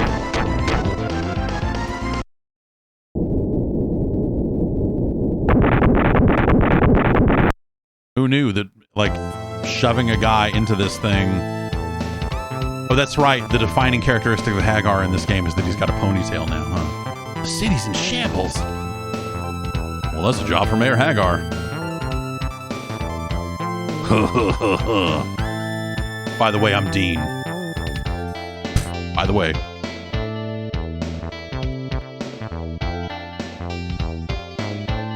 I'm tired of being afraid of germs. I'm going to go to work for the other company. And bleed twice a week.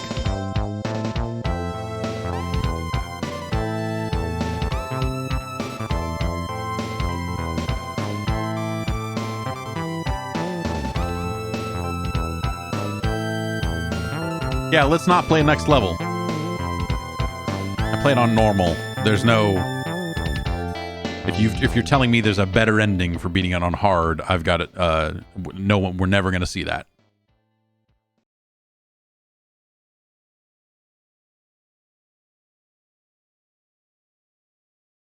All right, now take the picture of your TV and send it into Nintendo Power to say, hey, I finished it. Oh, is this it? Is it lock here? Is it like...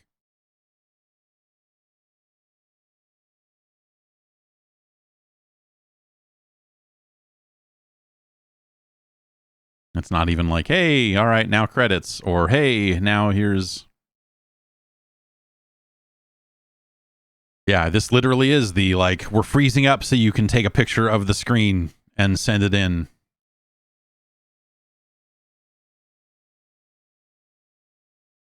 Check it out, Nintendo Power. I beat Final Fight 3. And they're like, what? There's a Final Fight 3? We didn't know. Okay. Okay. Well, we played that. I like, we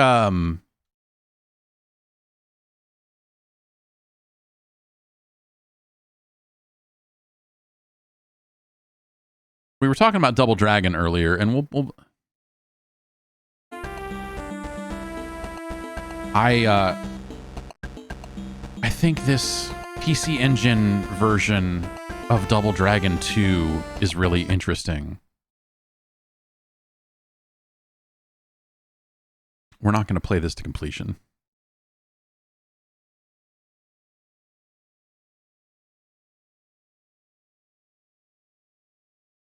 But the soundtrack, this is as a CD soundtrack. This track specifically goes hard. This Kenny Omega looking motherfucker here.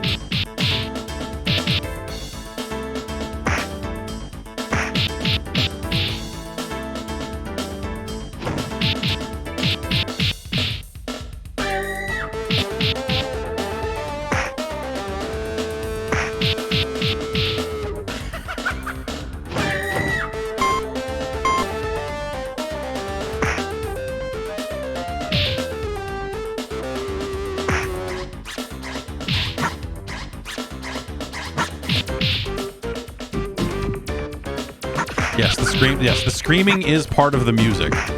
That's all just on the CD.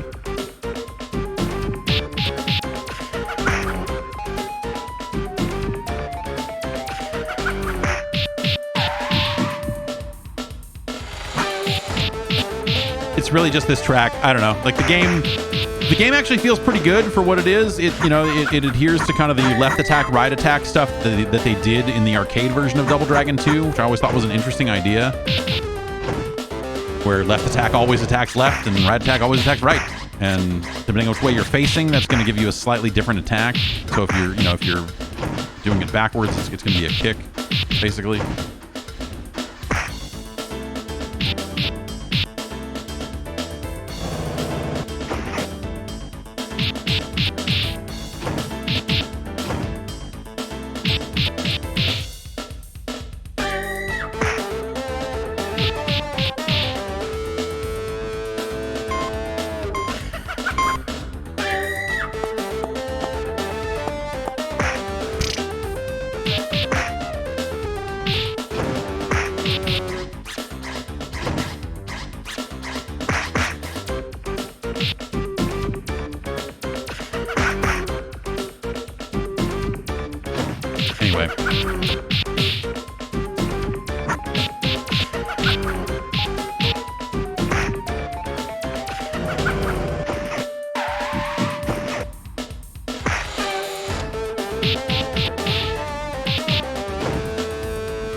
But I feel like this game captures the spirit of Double Dragon 2 pretty well, even though it's, the graphical style and stuff is really quite different.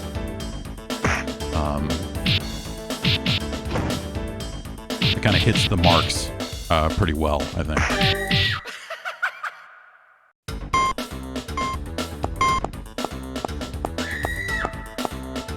I forget if it has like way more stages than the arcade version or something like that. If there's... did finish this at one point. But anyway. You know what has way more stages? I should see if I can find it. And then yeah, there is a Double Dragon 3, but I feel like that in arcades, Double Dragon 3 was a game that let you insert more coins to like upgrade your character. And that felt gross. That always felt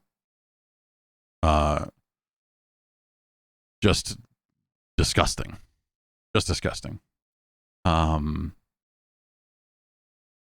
Shit, what was I gonna load up?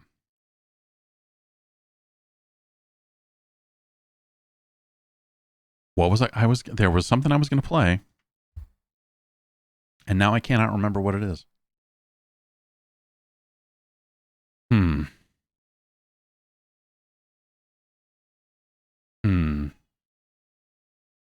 Oh, right. Yeah, it's a game that has more levels than...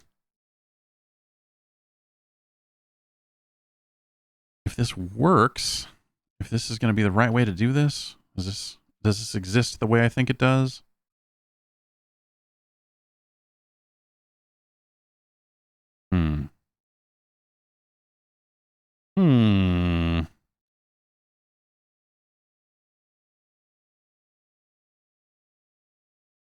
Let's try this one then.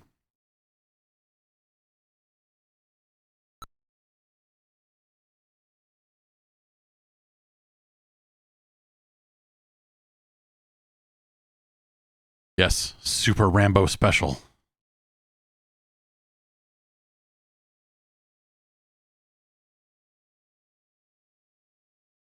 So is it maybe an MSX2 game? Maybe that's what yeah, here we go. Contra. Contra for the MSX, if I remember correctly.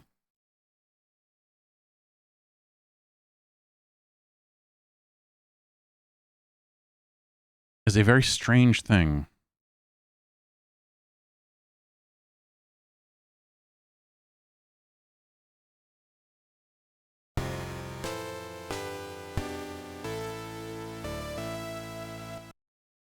Asphalt jungle.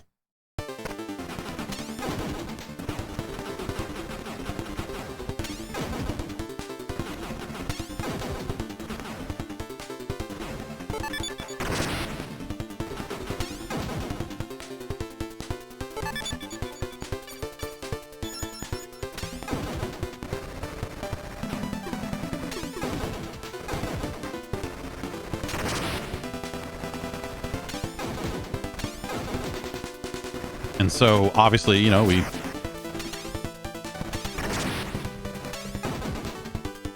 is not a scrolling game. It is a single screen game. But also, you'll notice I have a life meter.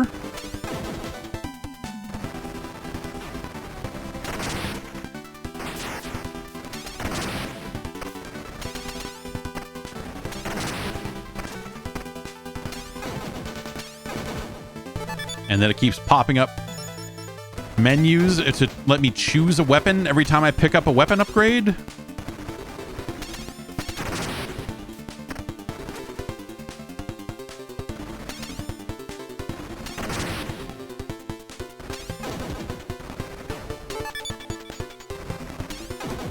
Fuck it, let's just go.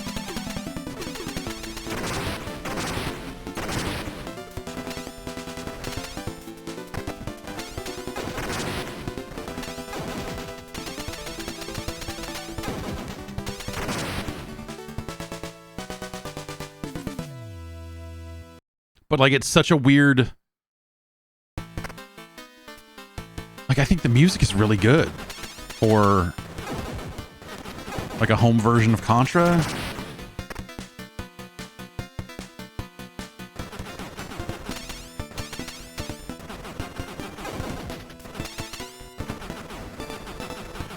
The jumping feels insane.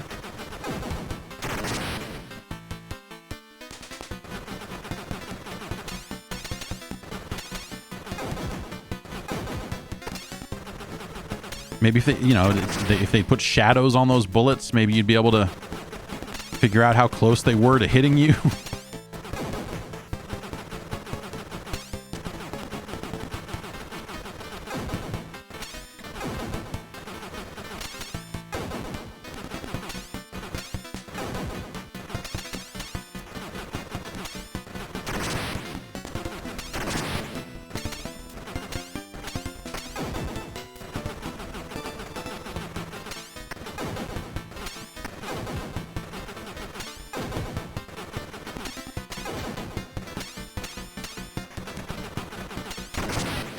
We did it.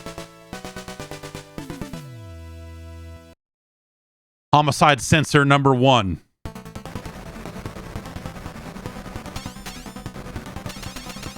you think that's what this boss was always called? And just the MSX version dared to put the name in the game?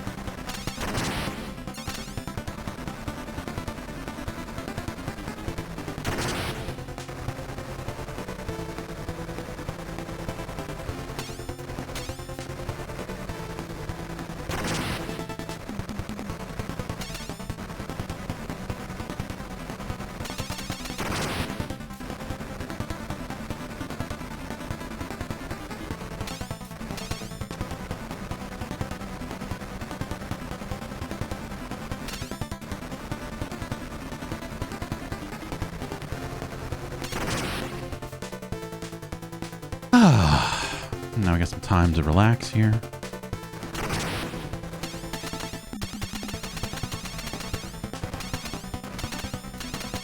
Suck on it, homicide sensor. Trying to censor all this homicide.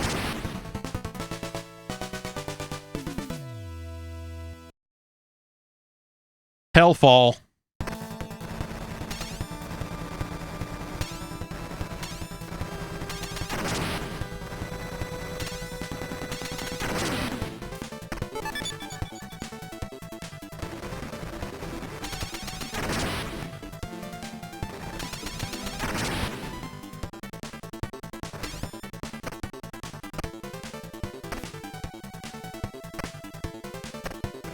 Just such a strange version of this game without, you know, without the scrolling and some of that other stuff. Like, it's just, it's very easy to just say, oh, forget it, and just keep moving, you know?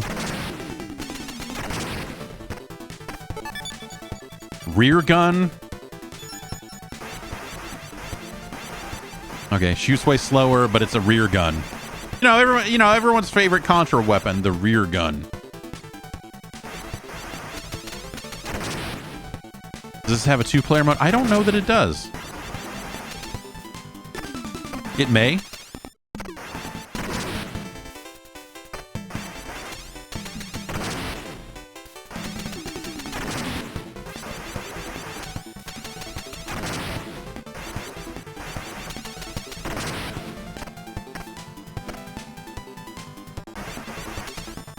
But, because of it not having scrolls, like, it has to have these solid floors at the bottom of every screen because, you jump up anywhere technically and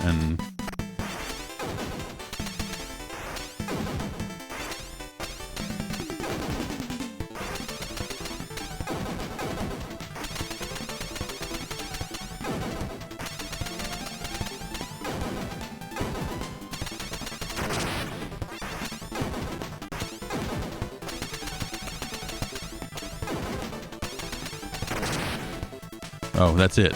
No weird arms or second underpass. So far, very Contra-like in its level progression. The rear gun, not so useful in this stage.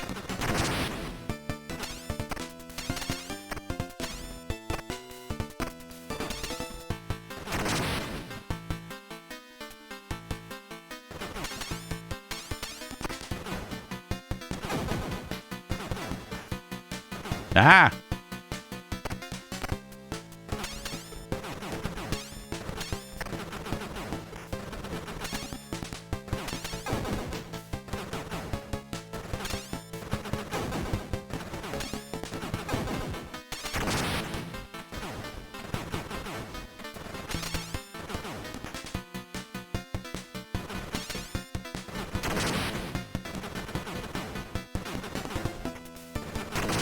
Finally, jeez.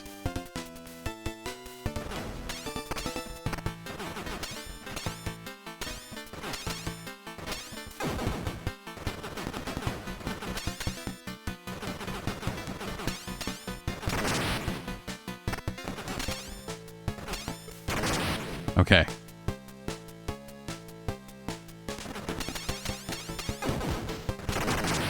Easy.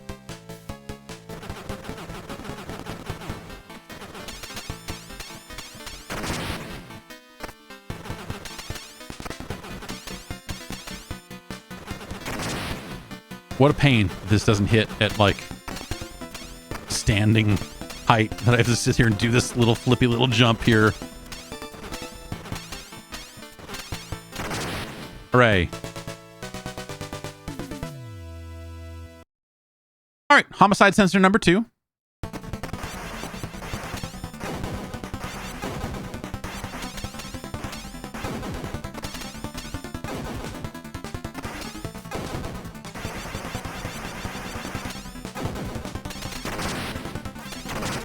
Oh, right. It's not one hit death. But I forget if oh, it says rest 3. Okay, so I still have lives on top of having a life meter.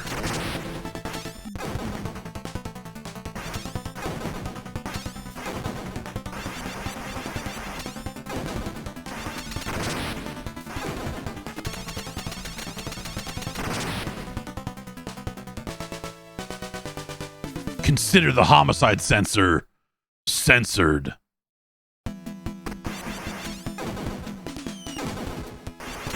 Oops. Fuck. Well, I got machine gun. I guess could be worse. Yeah, so far, sticking pretty close to the level progression of the original Contra. And,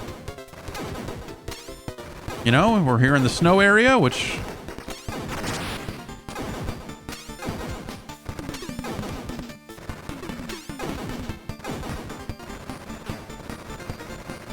Oh, shit.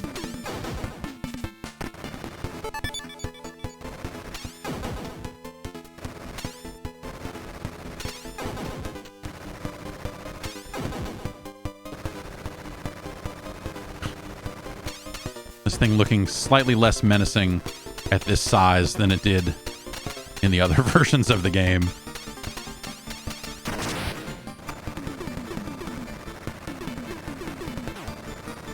How about another one?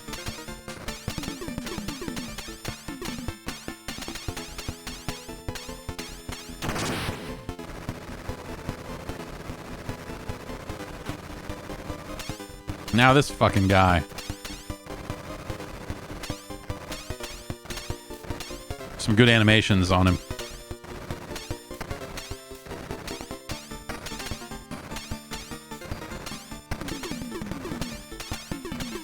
Ah, oops. Shit.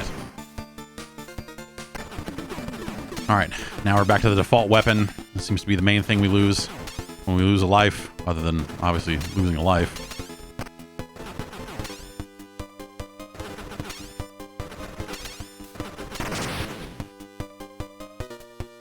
Okay. Energy zone.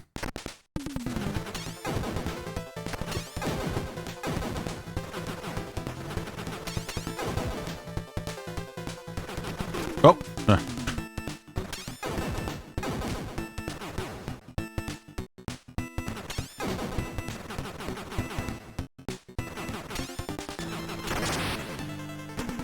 I don't know how it... Oh, man. Fire gun, laser gun. I don't know if these are any good. Let's try laser. I mean, it's a laser. This seems like it sucks. Just like in every other Contra. By the way, pretty sure that means there's no spread gun in this game. Oh, come on.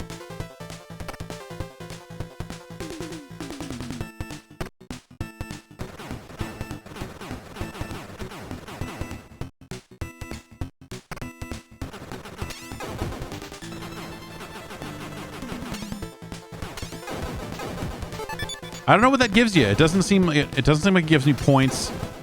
Last time I collected one, I was looking at my life. It didn't seem like it was restoring life. I don't think it gave me an extra life. Oh, yeah, sure. This guy. But now he shoots more frequently.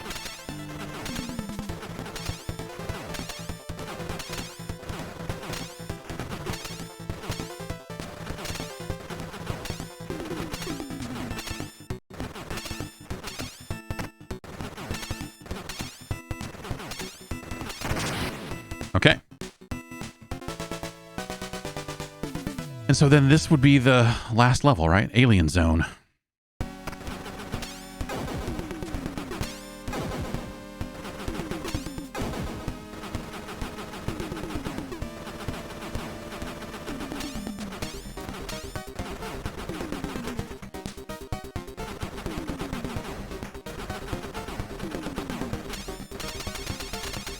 Pretty short stages.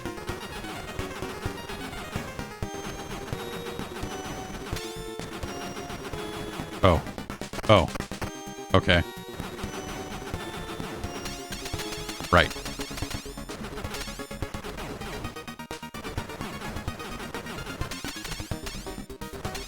Ah. Ah, okay. Well, all right. Just push us in that direction. We'll... I mean, the right thing to do is to stop and destroy all of these things that are generating that stuff and, you know, move forward with care, and we'll be okay. Ah, okay. There's a lot of this shit here. You know, we need to...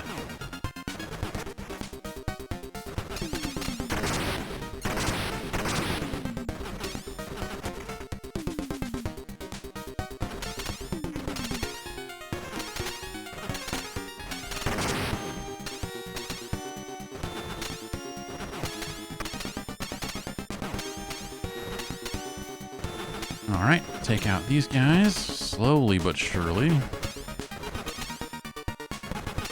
Ugh. Alright, there's one.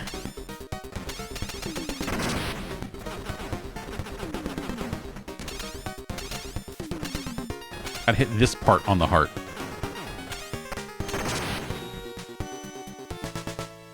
All right, there it is. The end of the game. We finished it. Yay. That's it. Stage 10 Cavern. What about a level where you go down? They said.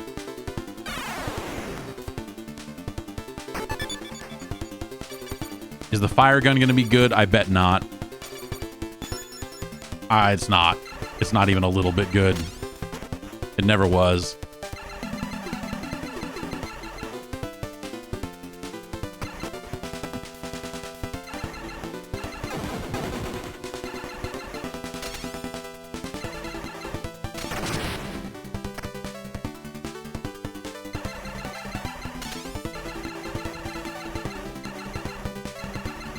Ah, shit. Well.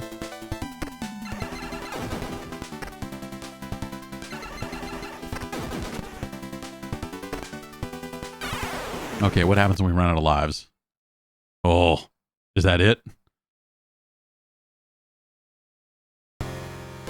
Yeah, I bet it is, isn't it? Yep. Shit. Well, it keeps going. If I remember correctly, I don't know how many more stages there even are, because I did eventually just lose. But yeah, it's what a weird version of Contra this is.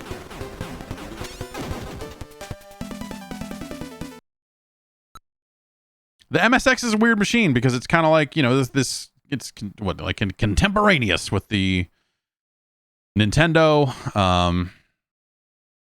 And so there are some games that obviously came to both, and then, but it is still a computer that was.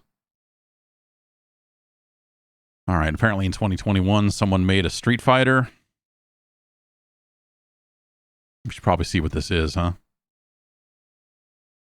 18 levels? Yeah. That sounds right. Oh, you want to see Castlevania on the MSX? Yeah, sure. Why not?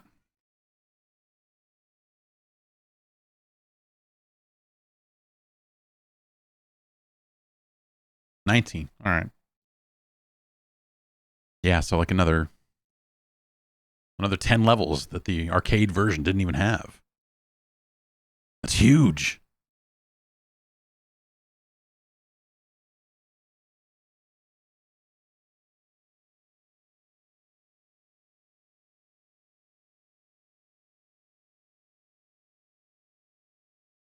This is a big ROM for MSX.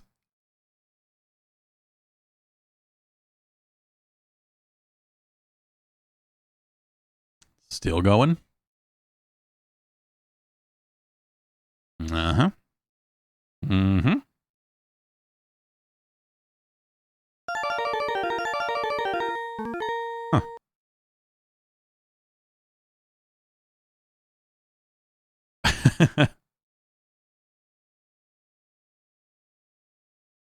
Huh. This isn't... The joystick isn't doing anything here.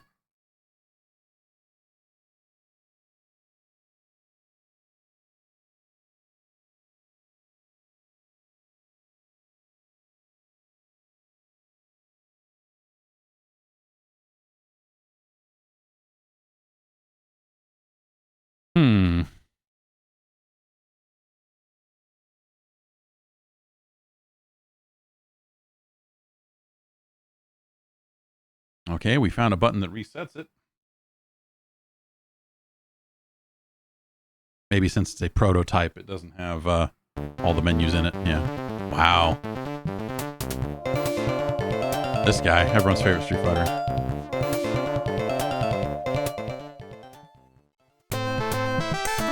All right, I've got to bend over here and use the keyboard to play, I guess.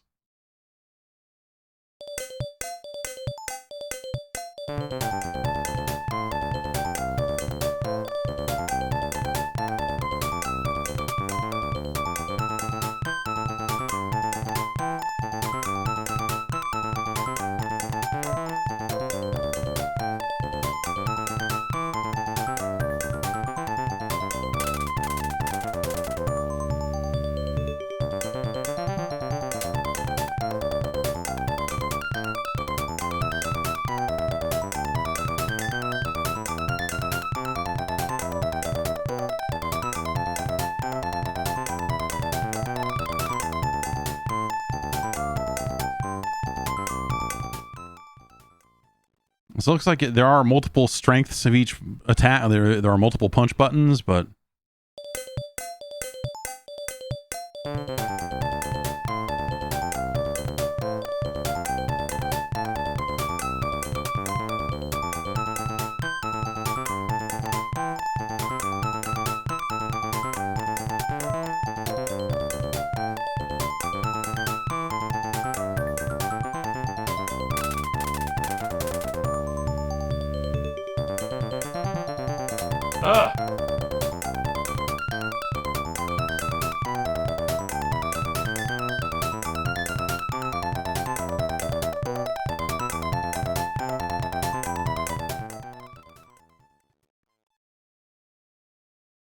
it's a double KO.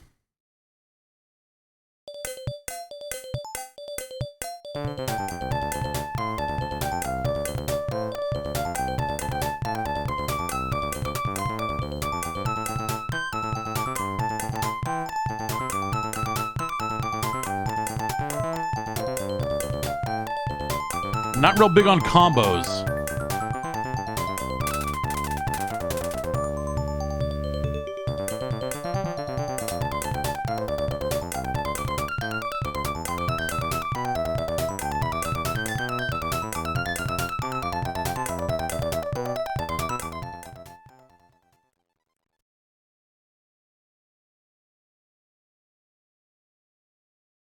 I'm tired of this.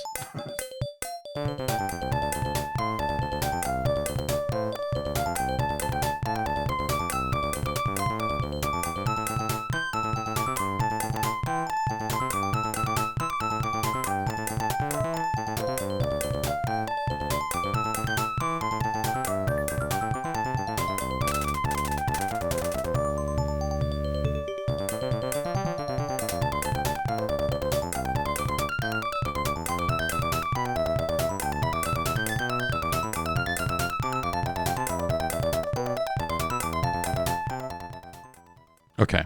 That should be 2 rounds, right? Right? Okay. Am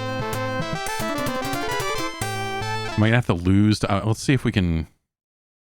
I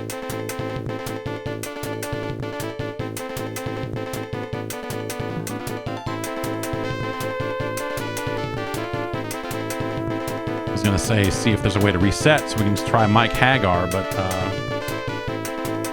maybe I just need to lose here. Oh, yeah. That's, well, it is a prototype.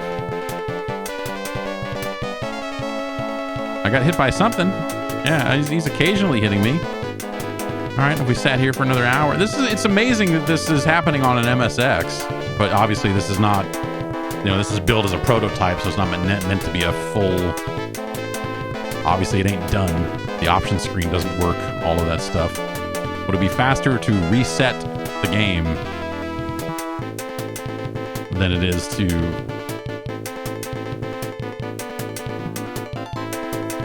let Vega beat us? It might be. It might be.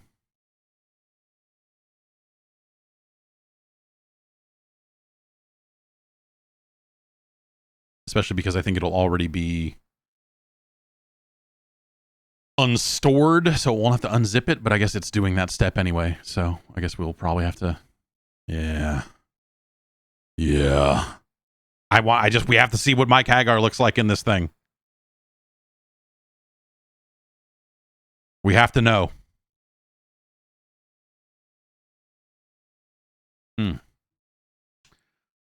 It's Wednesday. So are people off work yet? It's just weird. It's a weird thing about this, this thing I'm doing, working all by myself, is that there's no, it's kind of awesome. I mean, a lot of it is awesome. There's no corporate calendar saying here's when the days off are. We would always just take, even if sometimes the company would say, yeah, between Christmas and New Year's, you got that off. And then sometimes they would say, no, absolutely not. If you're not working Christmas Eve, you need to file for time off. And I think we would all just go, yeah, fucking okay, buddy. And then we would take between Christmas and New Year's off, no matter what.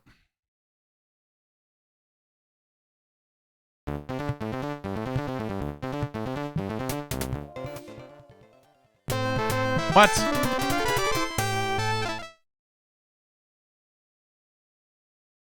Oh.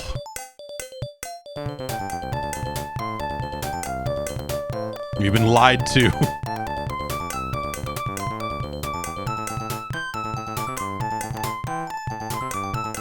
Okay, well. Because even, you know, like that was the thing, like the people who would be checking just like, did you file for time off? Are all taking time off. So they're not, you know, they're not around to fucking keep up on that shit. So whatever. Yeah, the MSX is a really strange computer. Whatever. It's like, it was a big mainstream thing in large parts of the world, right? So but here it was not. And so it's become another one of these machines where like you hear over the years like, oh man, that's where Metal Gear first came out and all of that. And then you finally go like, oh, hey, yeah. I see where the connections are for like the NES and some of that other stuff like coming along.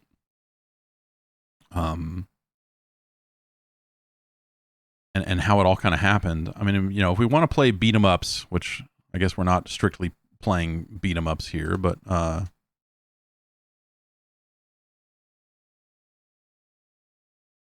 you know, the finest version of Double Dragon, everyone knows. I'll turn this down a little bit because I bet it's a little harsh for y'all.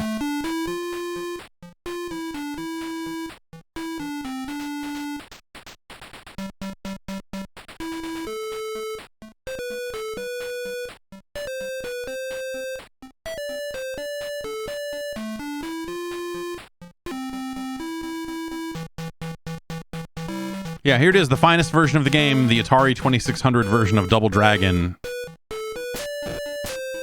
Oh, okay. I don't know why it wants me to use that button, but it's button mappings. Always a thing. I mean, this is recognizable as Double Dragon. You got the little roll-up door there on the garage. The music is the music. You know, it's recognizable as the music.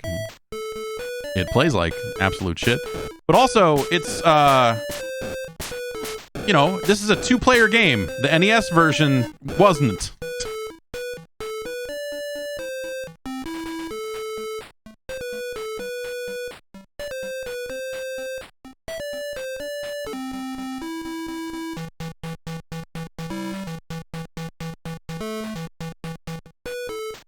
How do I do anything? There we go. So if we tap up and the button at the same time, remember, it's a one-button controller. Oh my gosh. This seems unfair.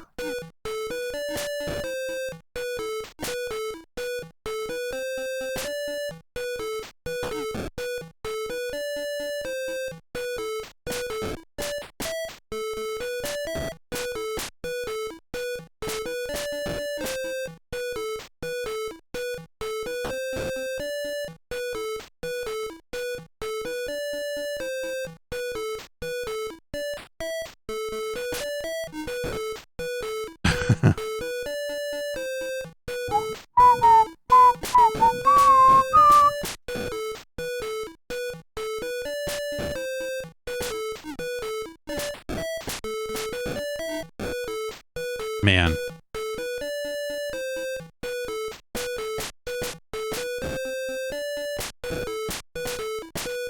This is 1989. So in a lot of ways, this is like the Final Fight 3 of its era, you know? Like 1989 for an Atari 2600 game.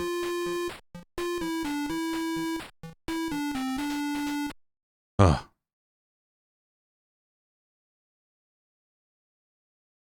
Nice silence. Ugh. They can't all be Superman, you know?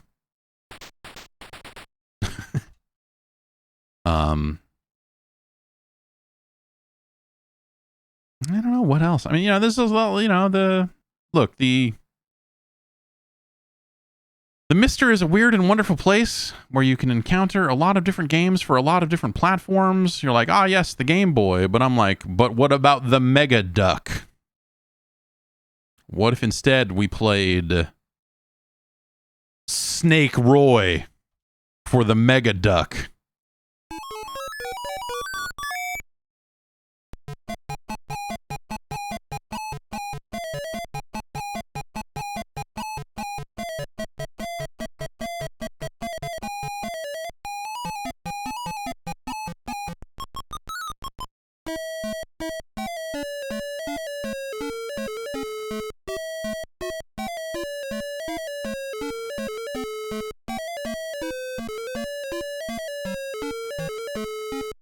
Snake Roy.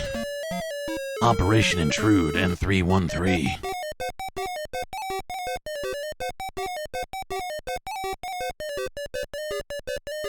Yeah, for people who thought that the Game Boy had just a few too many video games coming out, might I recommend the Mega Duck. Thank you for tuning in to the #1 Snake Roy streamer on the entirety of the World Wide Web. Happy to have you with us here on a Wednesday. Be sure to follow the channel. Thank you for your subscriptions, Mr. Kung Fu Grip. Head over to patreon.com/Jeff Gerstmann to find out more about Snake Roy. Young King in the building.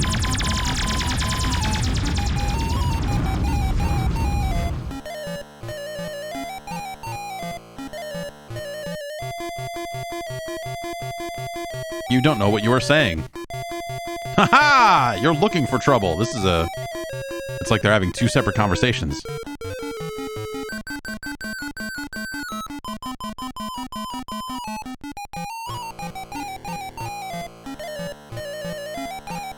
I have an analog pocket? I do not. I just don't think I would need one. With having a Mister, it plays everything that thing would play. And the handheld nature of it doesn't really speak to me, so I've playing Crystal Castles all of a sudden.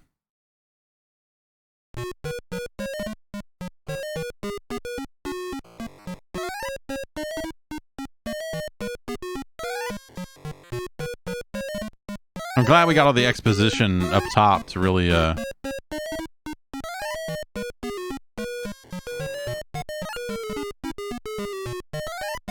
Is this a good thing?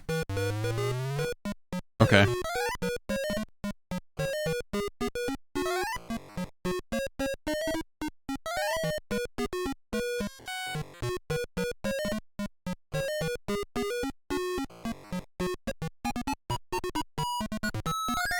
Yeah! Snake Roy in the building! This is cocaine speaking. Damn, son, where'd you find this?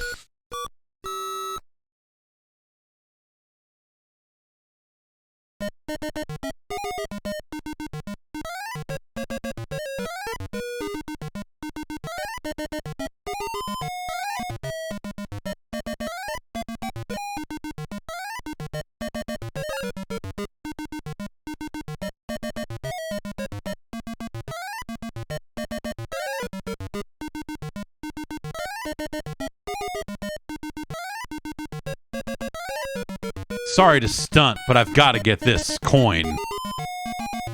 I know I could have just gone straight to the exit, but nah, not me.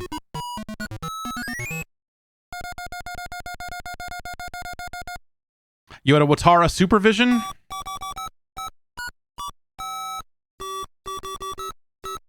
Yeah, that's a hell of a thing.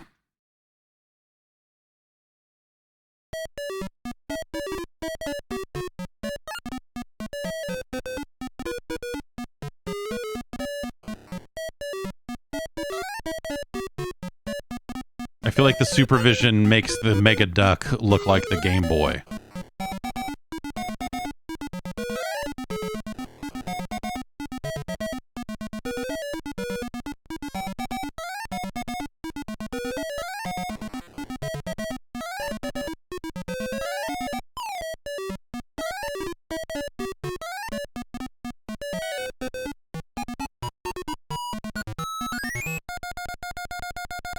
Young King getting it done.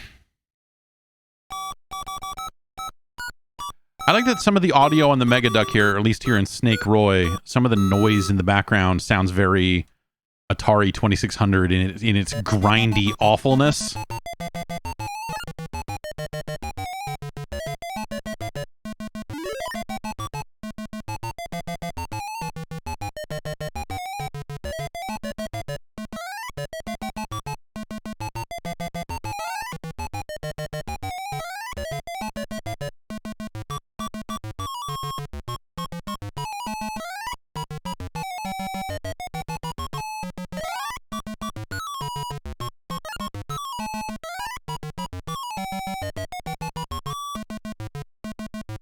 So far, I'm not finding Snake Roy to be especially difficult, but obviously we are still in the early game.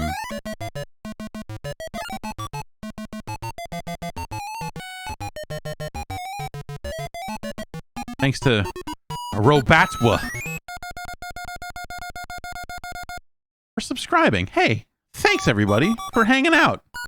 Subscribing, not subscribing, whatever you're doing. It's been a fun half year here. Crazy to think that it's really only been 6-ish months here that we've been at this. Okay, I'm guessing I can go through the door even if it's closed here. Yeah.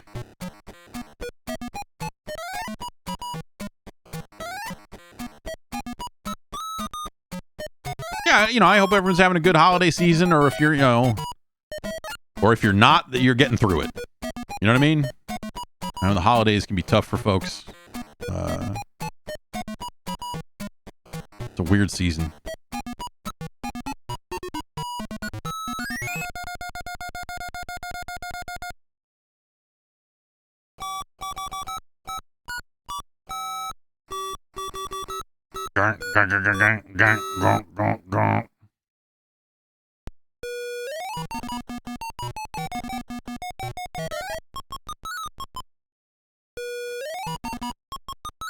Good little pause noise.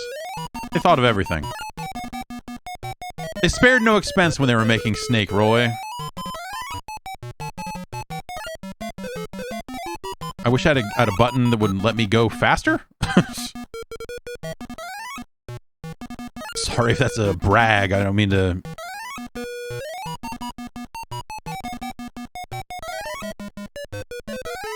I feel like there's probably a more efficient path I could be taking through this level, honestly. Not a really good speed run route.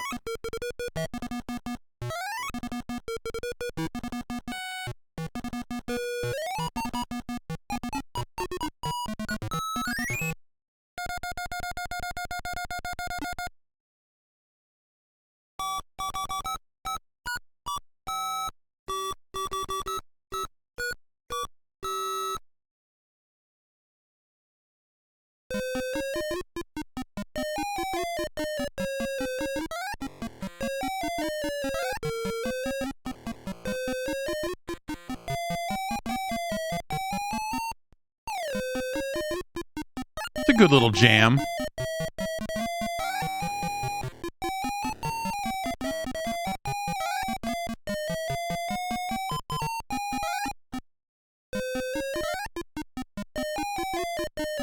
Controls oftentimes not as responsive as you would like.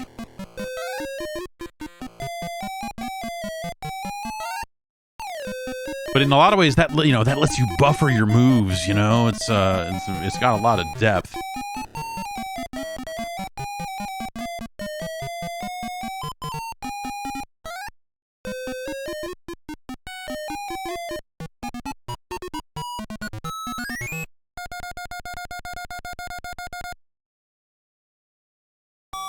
Congratulations to Roy.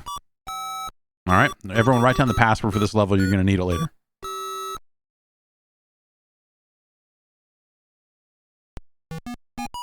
Whoa.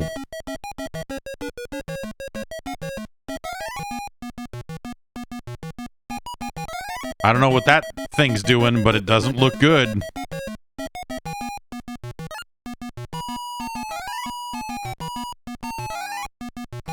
I want to touch it. I want to see what happens to Snake Roy if I touch it.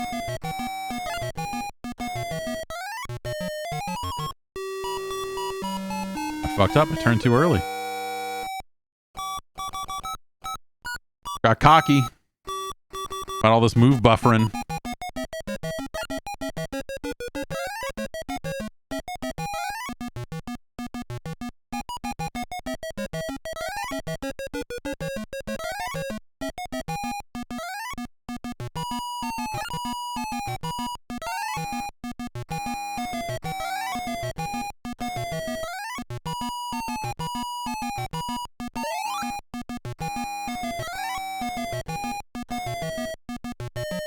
I decided I don't want to do that ever again, and so we are in fact not going to touch it because I don't want to have to do it again.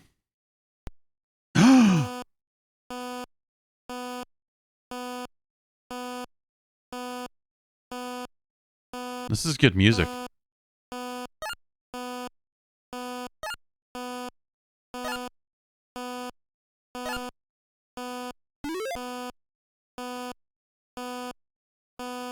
Dun, dun, dun.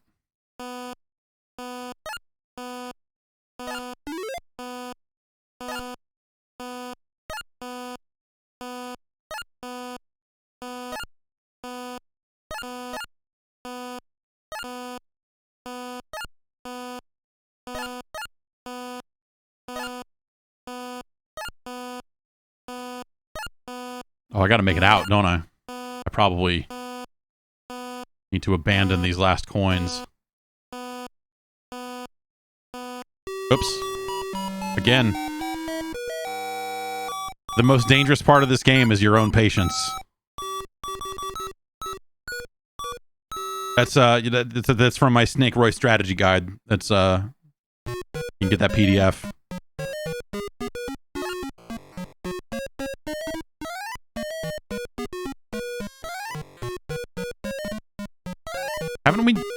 Have we seen this level before?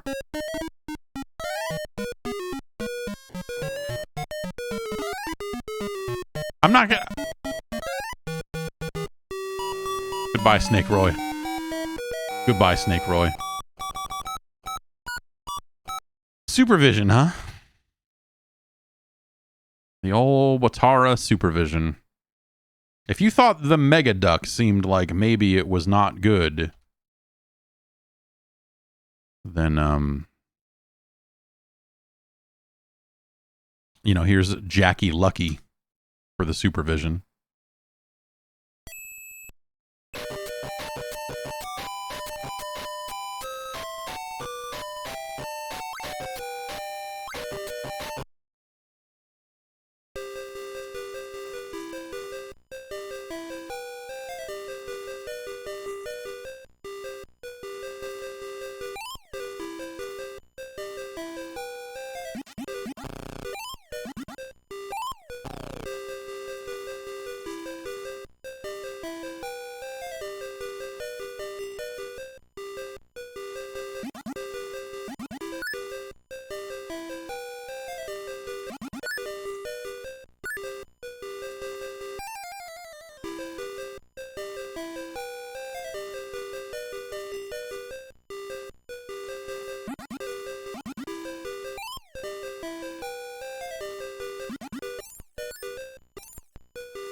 Great music, great graphics, great gameplay. All hallmarks.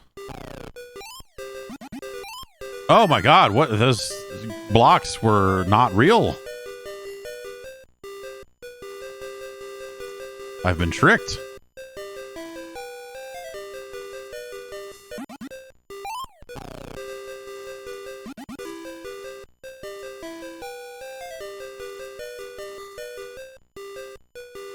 Oh, those are going to disappear too.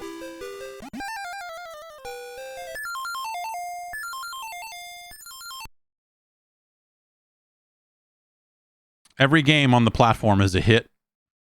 Let's take it to Kung Fu Street.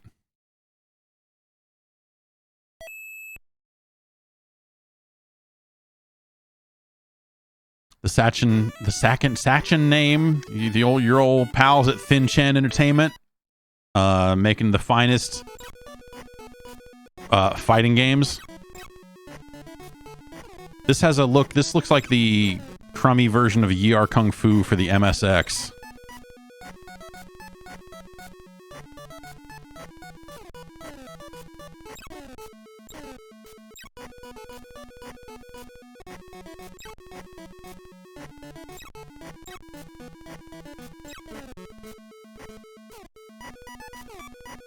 I can't move real good.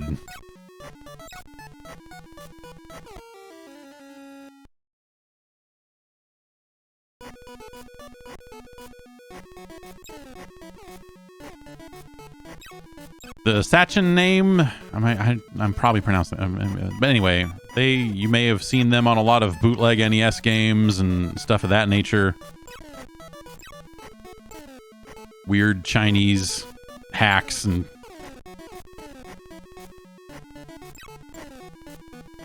weird porno games.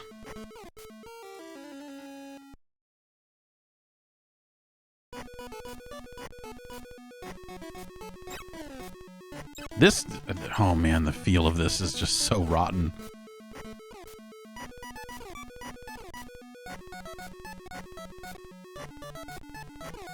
What else we got?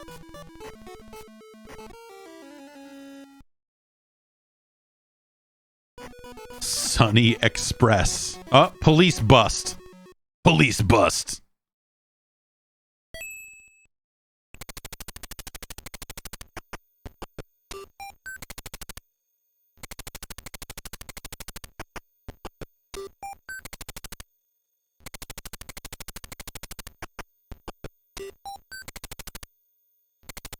I like the music.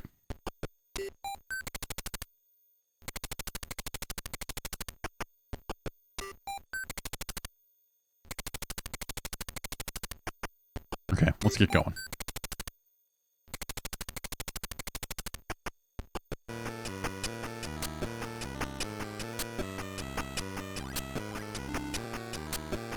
I'm the guy on the bottom with the cool hat. I dropped that square. I don't know what it's going to do. Will it kill him or we'll just block him? Okay.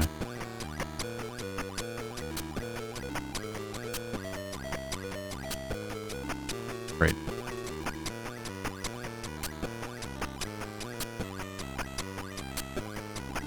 Yeah, seems like a pretty bad lock and chase.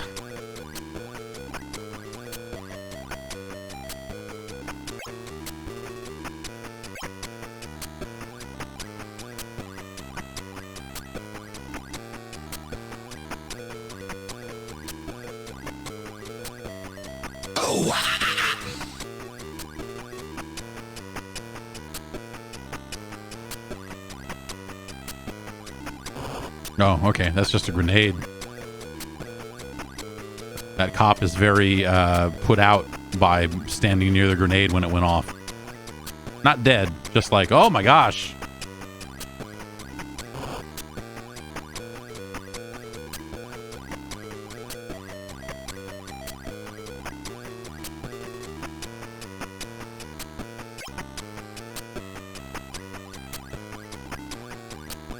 I like chiptune music, you know. I just like I like cool video game tunes. That's just me. I don't know where you're at. You know, maybe you don't. Maybe you're not evolved enough to enjoy cool video game music.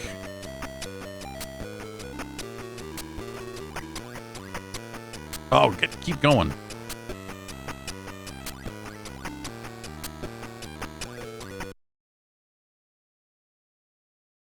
It reminds me of the music from, what is it? Was it Crazy Bus? You broke your hip! Mr. Hannock! Live from a hospital bed with a broken hip. Man, I hope you're doing okay. Hope they're taking care of you.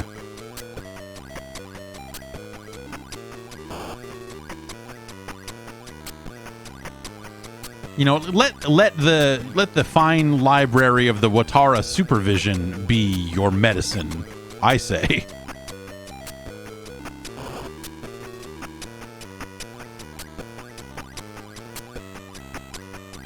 That may be a homeopathic remedy. I don't know for, you know, I'm not a doctor. Don't, Ah!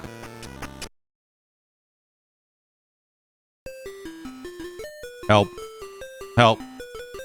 Help. I'm stuck in this music machine. Is it just going to keep playing this until I hit a button? Because that's great. Yeah, it's real crazy bus. It's very crazy bus.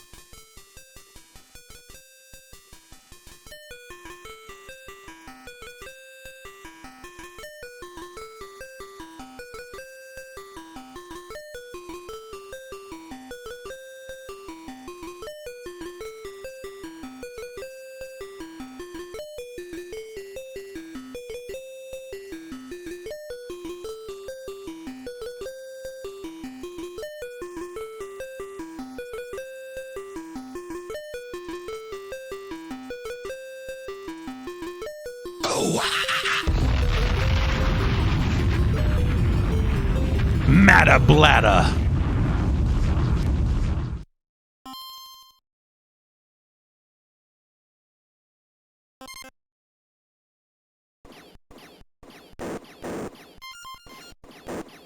These amazing digitized sound effects.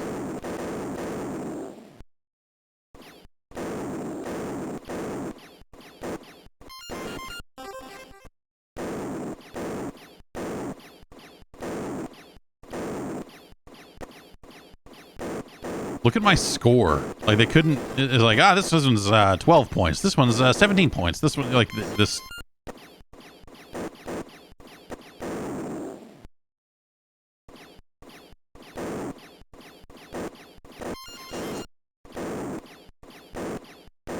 Ugh.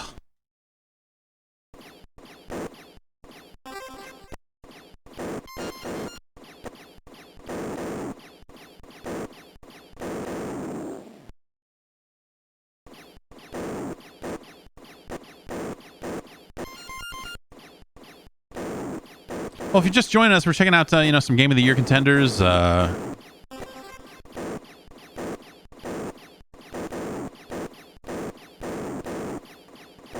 This is today's free game on the Epic Game Store.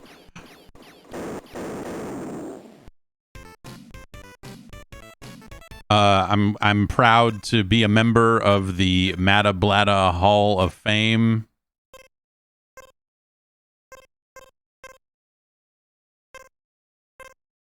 Man. Damn it, Frank Lopez. Having a name that fits so perfectly. Montana, Mr. Sosa. Wait a minute.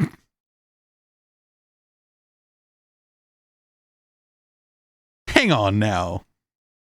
Tony Montana is the world's greatest Matablata player?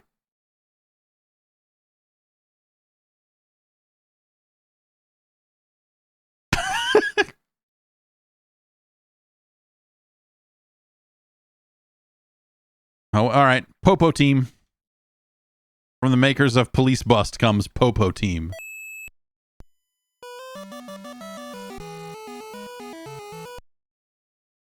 Oh, okay. So it's like an oils well kind of thing.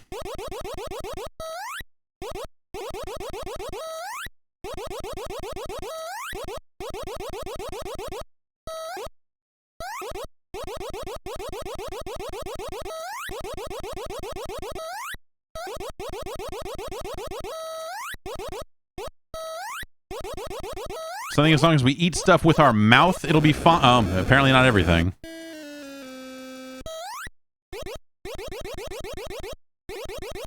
But some of these games, yeah. Okay, so yeah, I wasn't sure. Some of these games will let some things walk through your stuff, and some will not.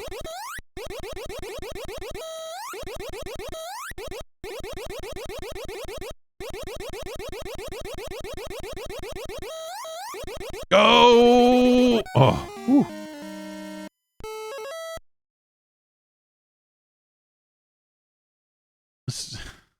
Got a dinosaur. We got a bouncing ball with the name of the company that made it on the round clear screen and on the...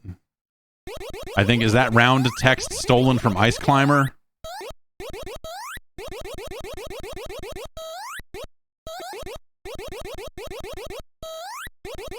And so there's no way for me to back up, basically, other than to rewind like that.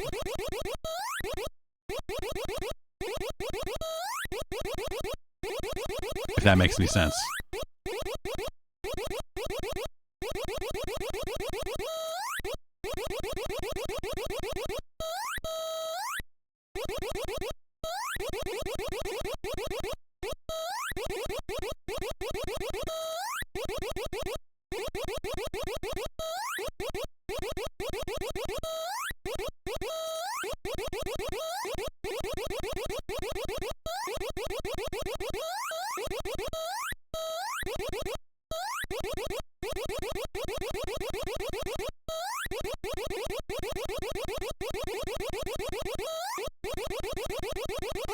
Yeah.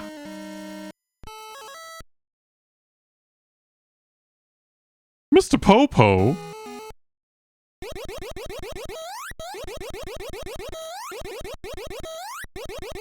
If that hits us, do we die? Is there anything that can... Yeah, so there's like some things that can go through you, but you don't want to eat.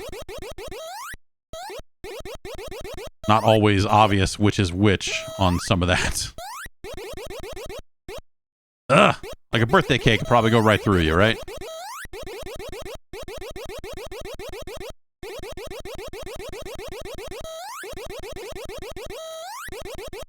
Oh, that's so annoying. Look at this.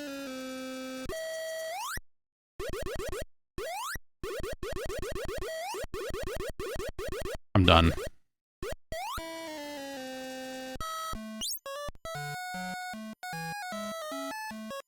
TV link?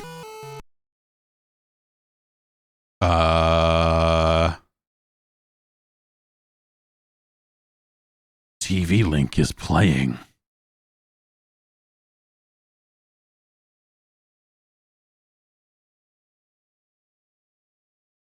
Did this have a TV tuner? I can't imagine watching television on this screen, so I was assuming that this was going to be like a remote control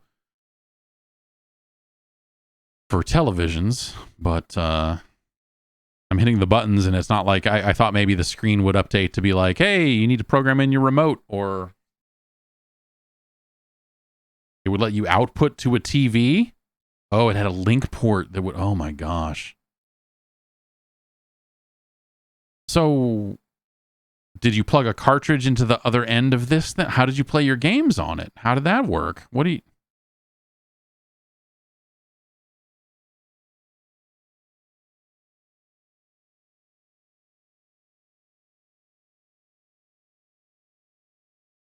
TASAC 2010.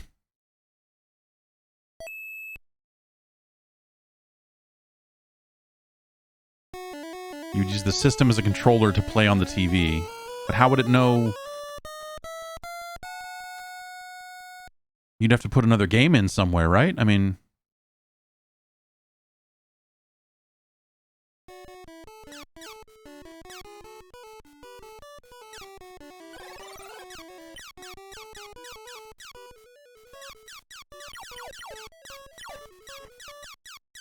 I feel like I shot that thing a zillion times and...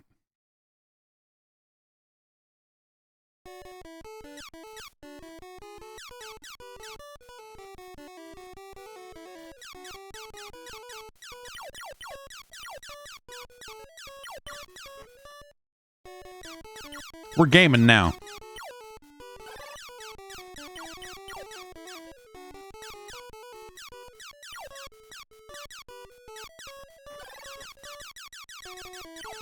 Uh-oh.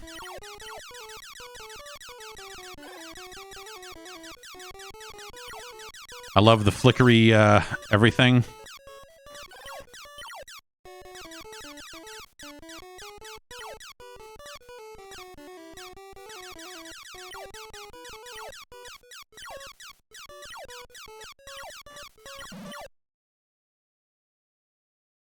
I like this little score display at the end there of every life.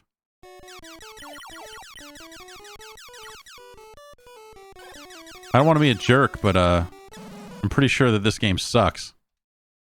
Unlike all the other hot games on... well, yeah, here we got, we've got official... Yeah, is there a remove sprite limit? No, we got flicker blending and some other stuff that helps it look less crazy, but I'm sure this is a very licensed and legit version of the game, right?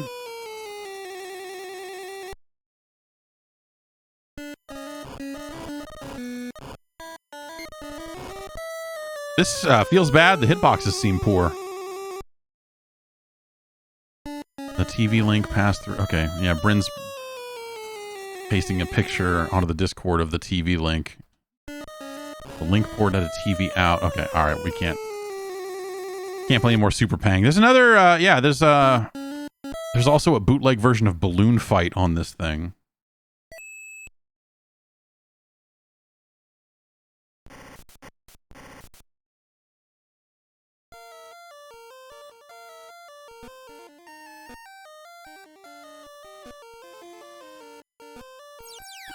Yeah, that's right.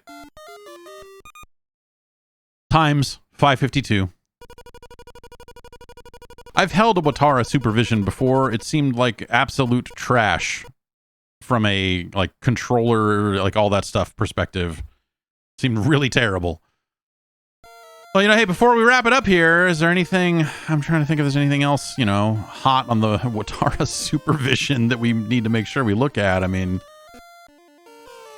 Climber, Happy Race, Fatal Craft, Eagle Plan. These are great names. Kitchen War, Linear Racing, Super Kong.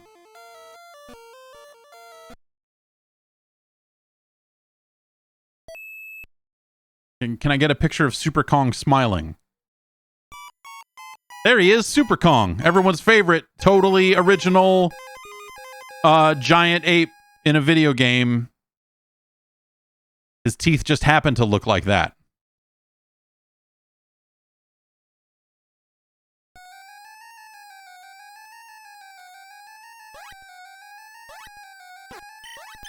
Oh God, I got lit up.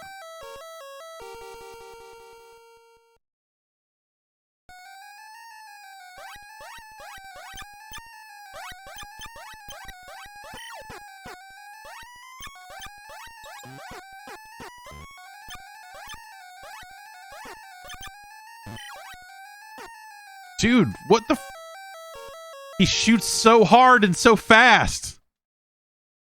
How am I supposed to not get that all over me? Damn, Super Kong!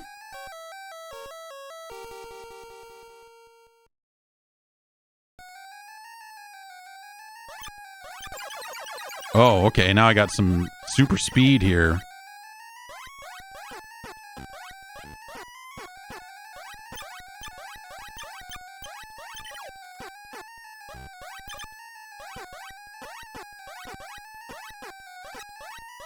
Yeah, die, Super Kong, die.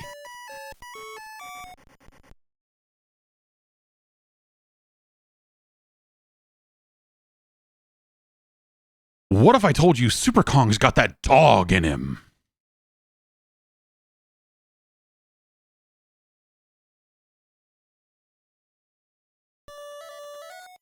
Yeah, let's do it again.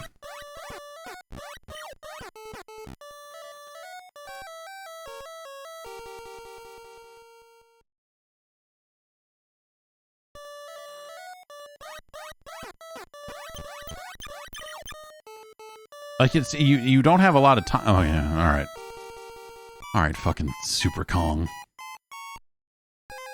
Recycle design, Witty Cat. I'll be the judge of that.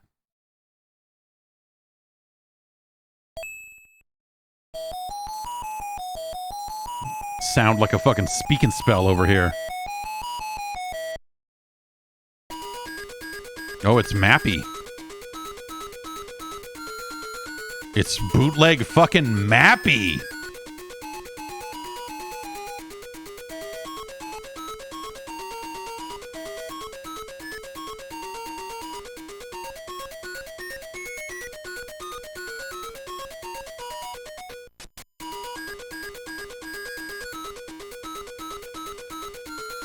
Witty Cat.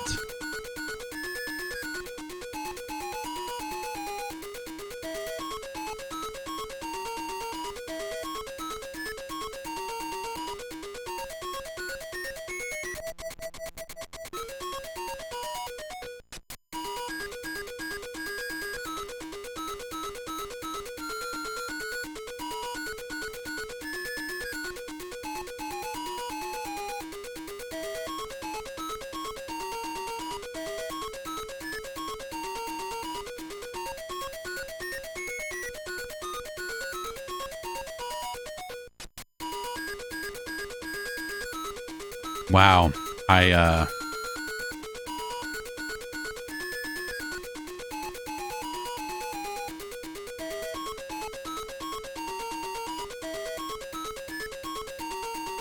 Do you think more than one person worked on these games?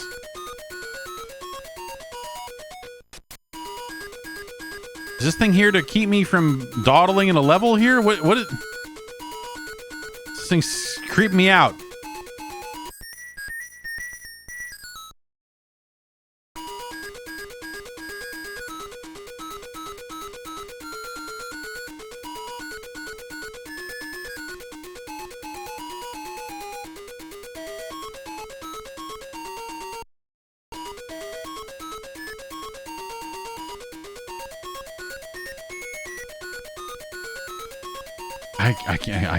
I can't hear Witty Cat any longer. We need to stop. We need to stop having this play.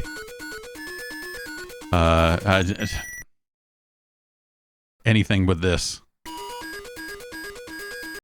Anything but this. Oh.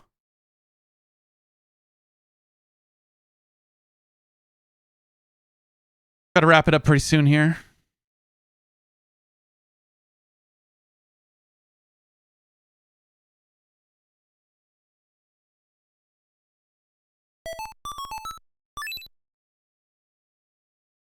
Yeah, the Witty Cat didn't have much to say. I was hoping for more.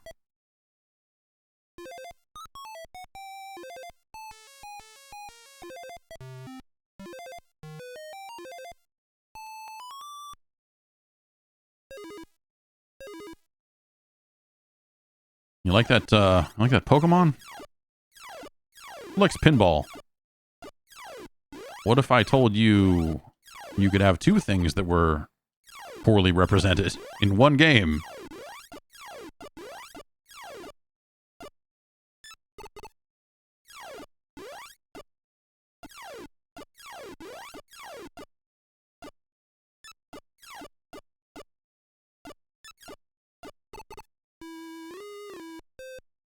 Time's up. You did the thing, but not fast enough.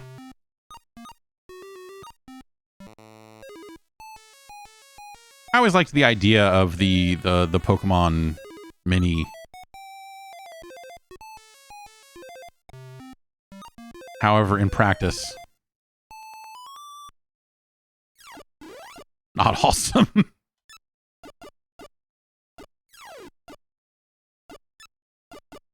Ugh. Get in the stupid hole.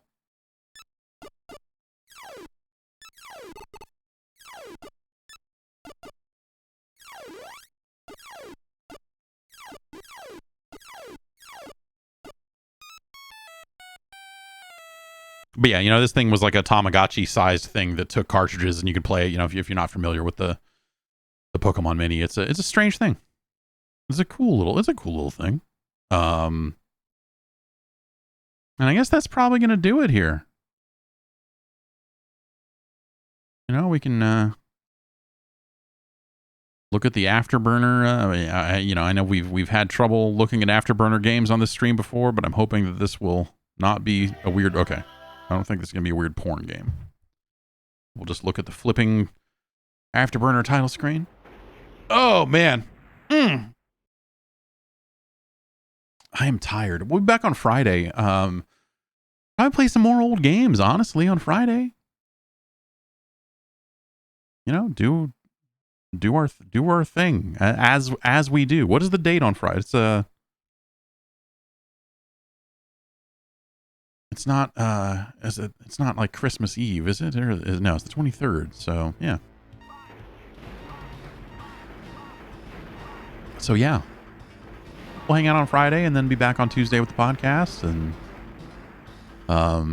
everything. But yeah, I don't know. We'll probably, you know, for the next couple of streams here, I'm guessing we'll play some old stuff. There's an update to that Jaguar emulator that we messed with recently to fix some bugs, and he said after the new year he's planning on starting on Jaguar CD support, which is exciting, both from a, you know, let's see those games for everything they were and weren't, and also that the author is feeling healthy enough to work on that stuff. You know, he's He's got cancer. I not to Merry Christmas, but yeah, no, he's you know, going through that at a recent medical procedure. Sounds like he's back working on the emulator after that, which I take as a good sign that things, you know, at least the procedure went well and all that sort of stuff. So best of luck and high hopes for him on that one. And anyway, in the meantime, yes, so let's see, the new episode of the Jeff Gerstmann Hall of Fame is up on Patreon. You can go over to patreon.com/Jeff Gerstmann to find out more details about that. Or I suppose you could go to dopeassvideogames.com, which is a shortcut to that Patreon. Last I checked, it was not redirecting to pornography, but hey, who knows? I don't own any of those domains.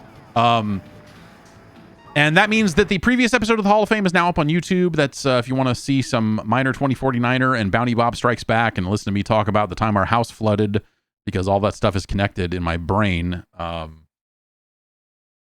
That is up on YouTube now. And the bonus holiday edition of Game Boys to Men will be headed your way around the end of the week as well. So keep a lookout for that. That'll appear on YouTube, and I'll put it on Patreon and everything too. But that'll probably end to go up in your normal free podcast feed as well as the Patreon podcast feed. It's a hot bonus where we are talking about the soundtrack to the film Judgment Night, and a very forgettable film with a very wonderful soundtrack.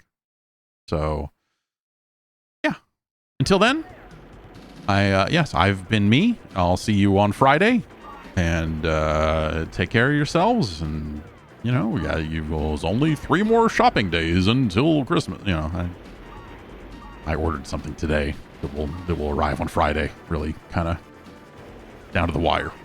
but yes, take care of yourselves. I will see you soon. Have a good one, and take care of yourselves.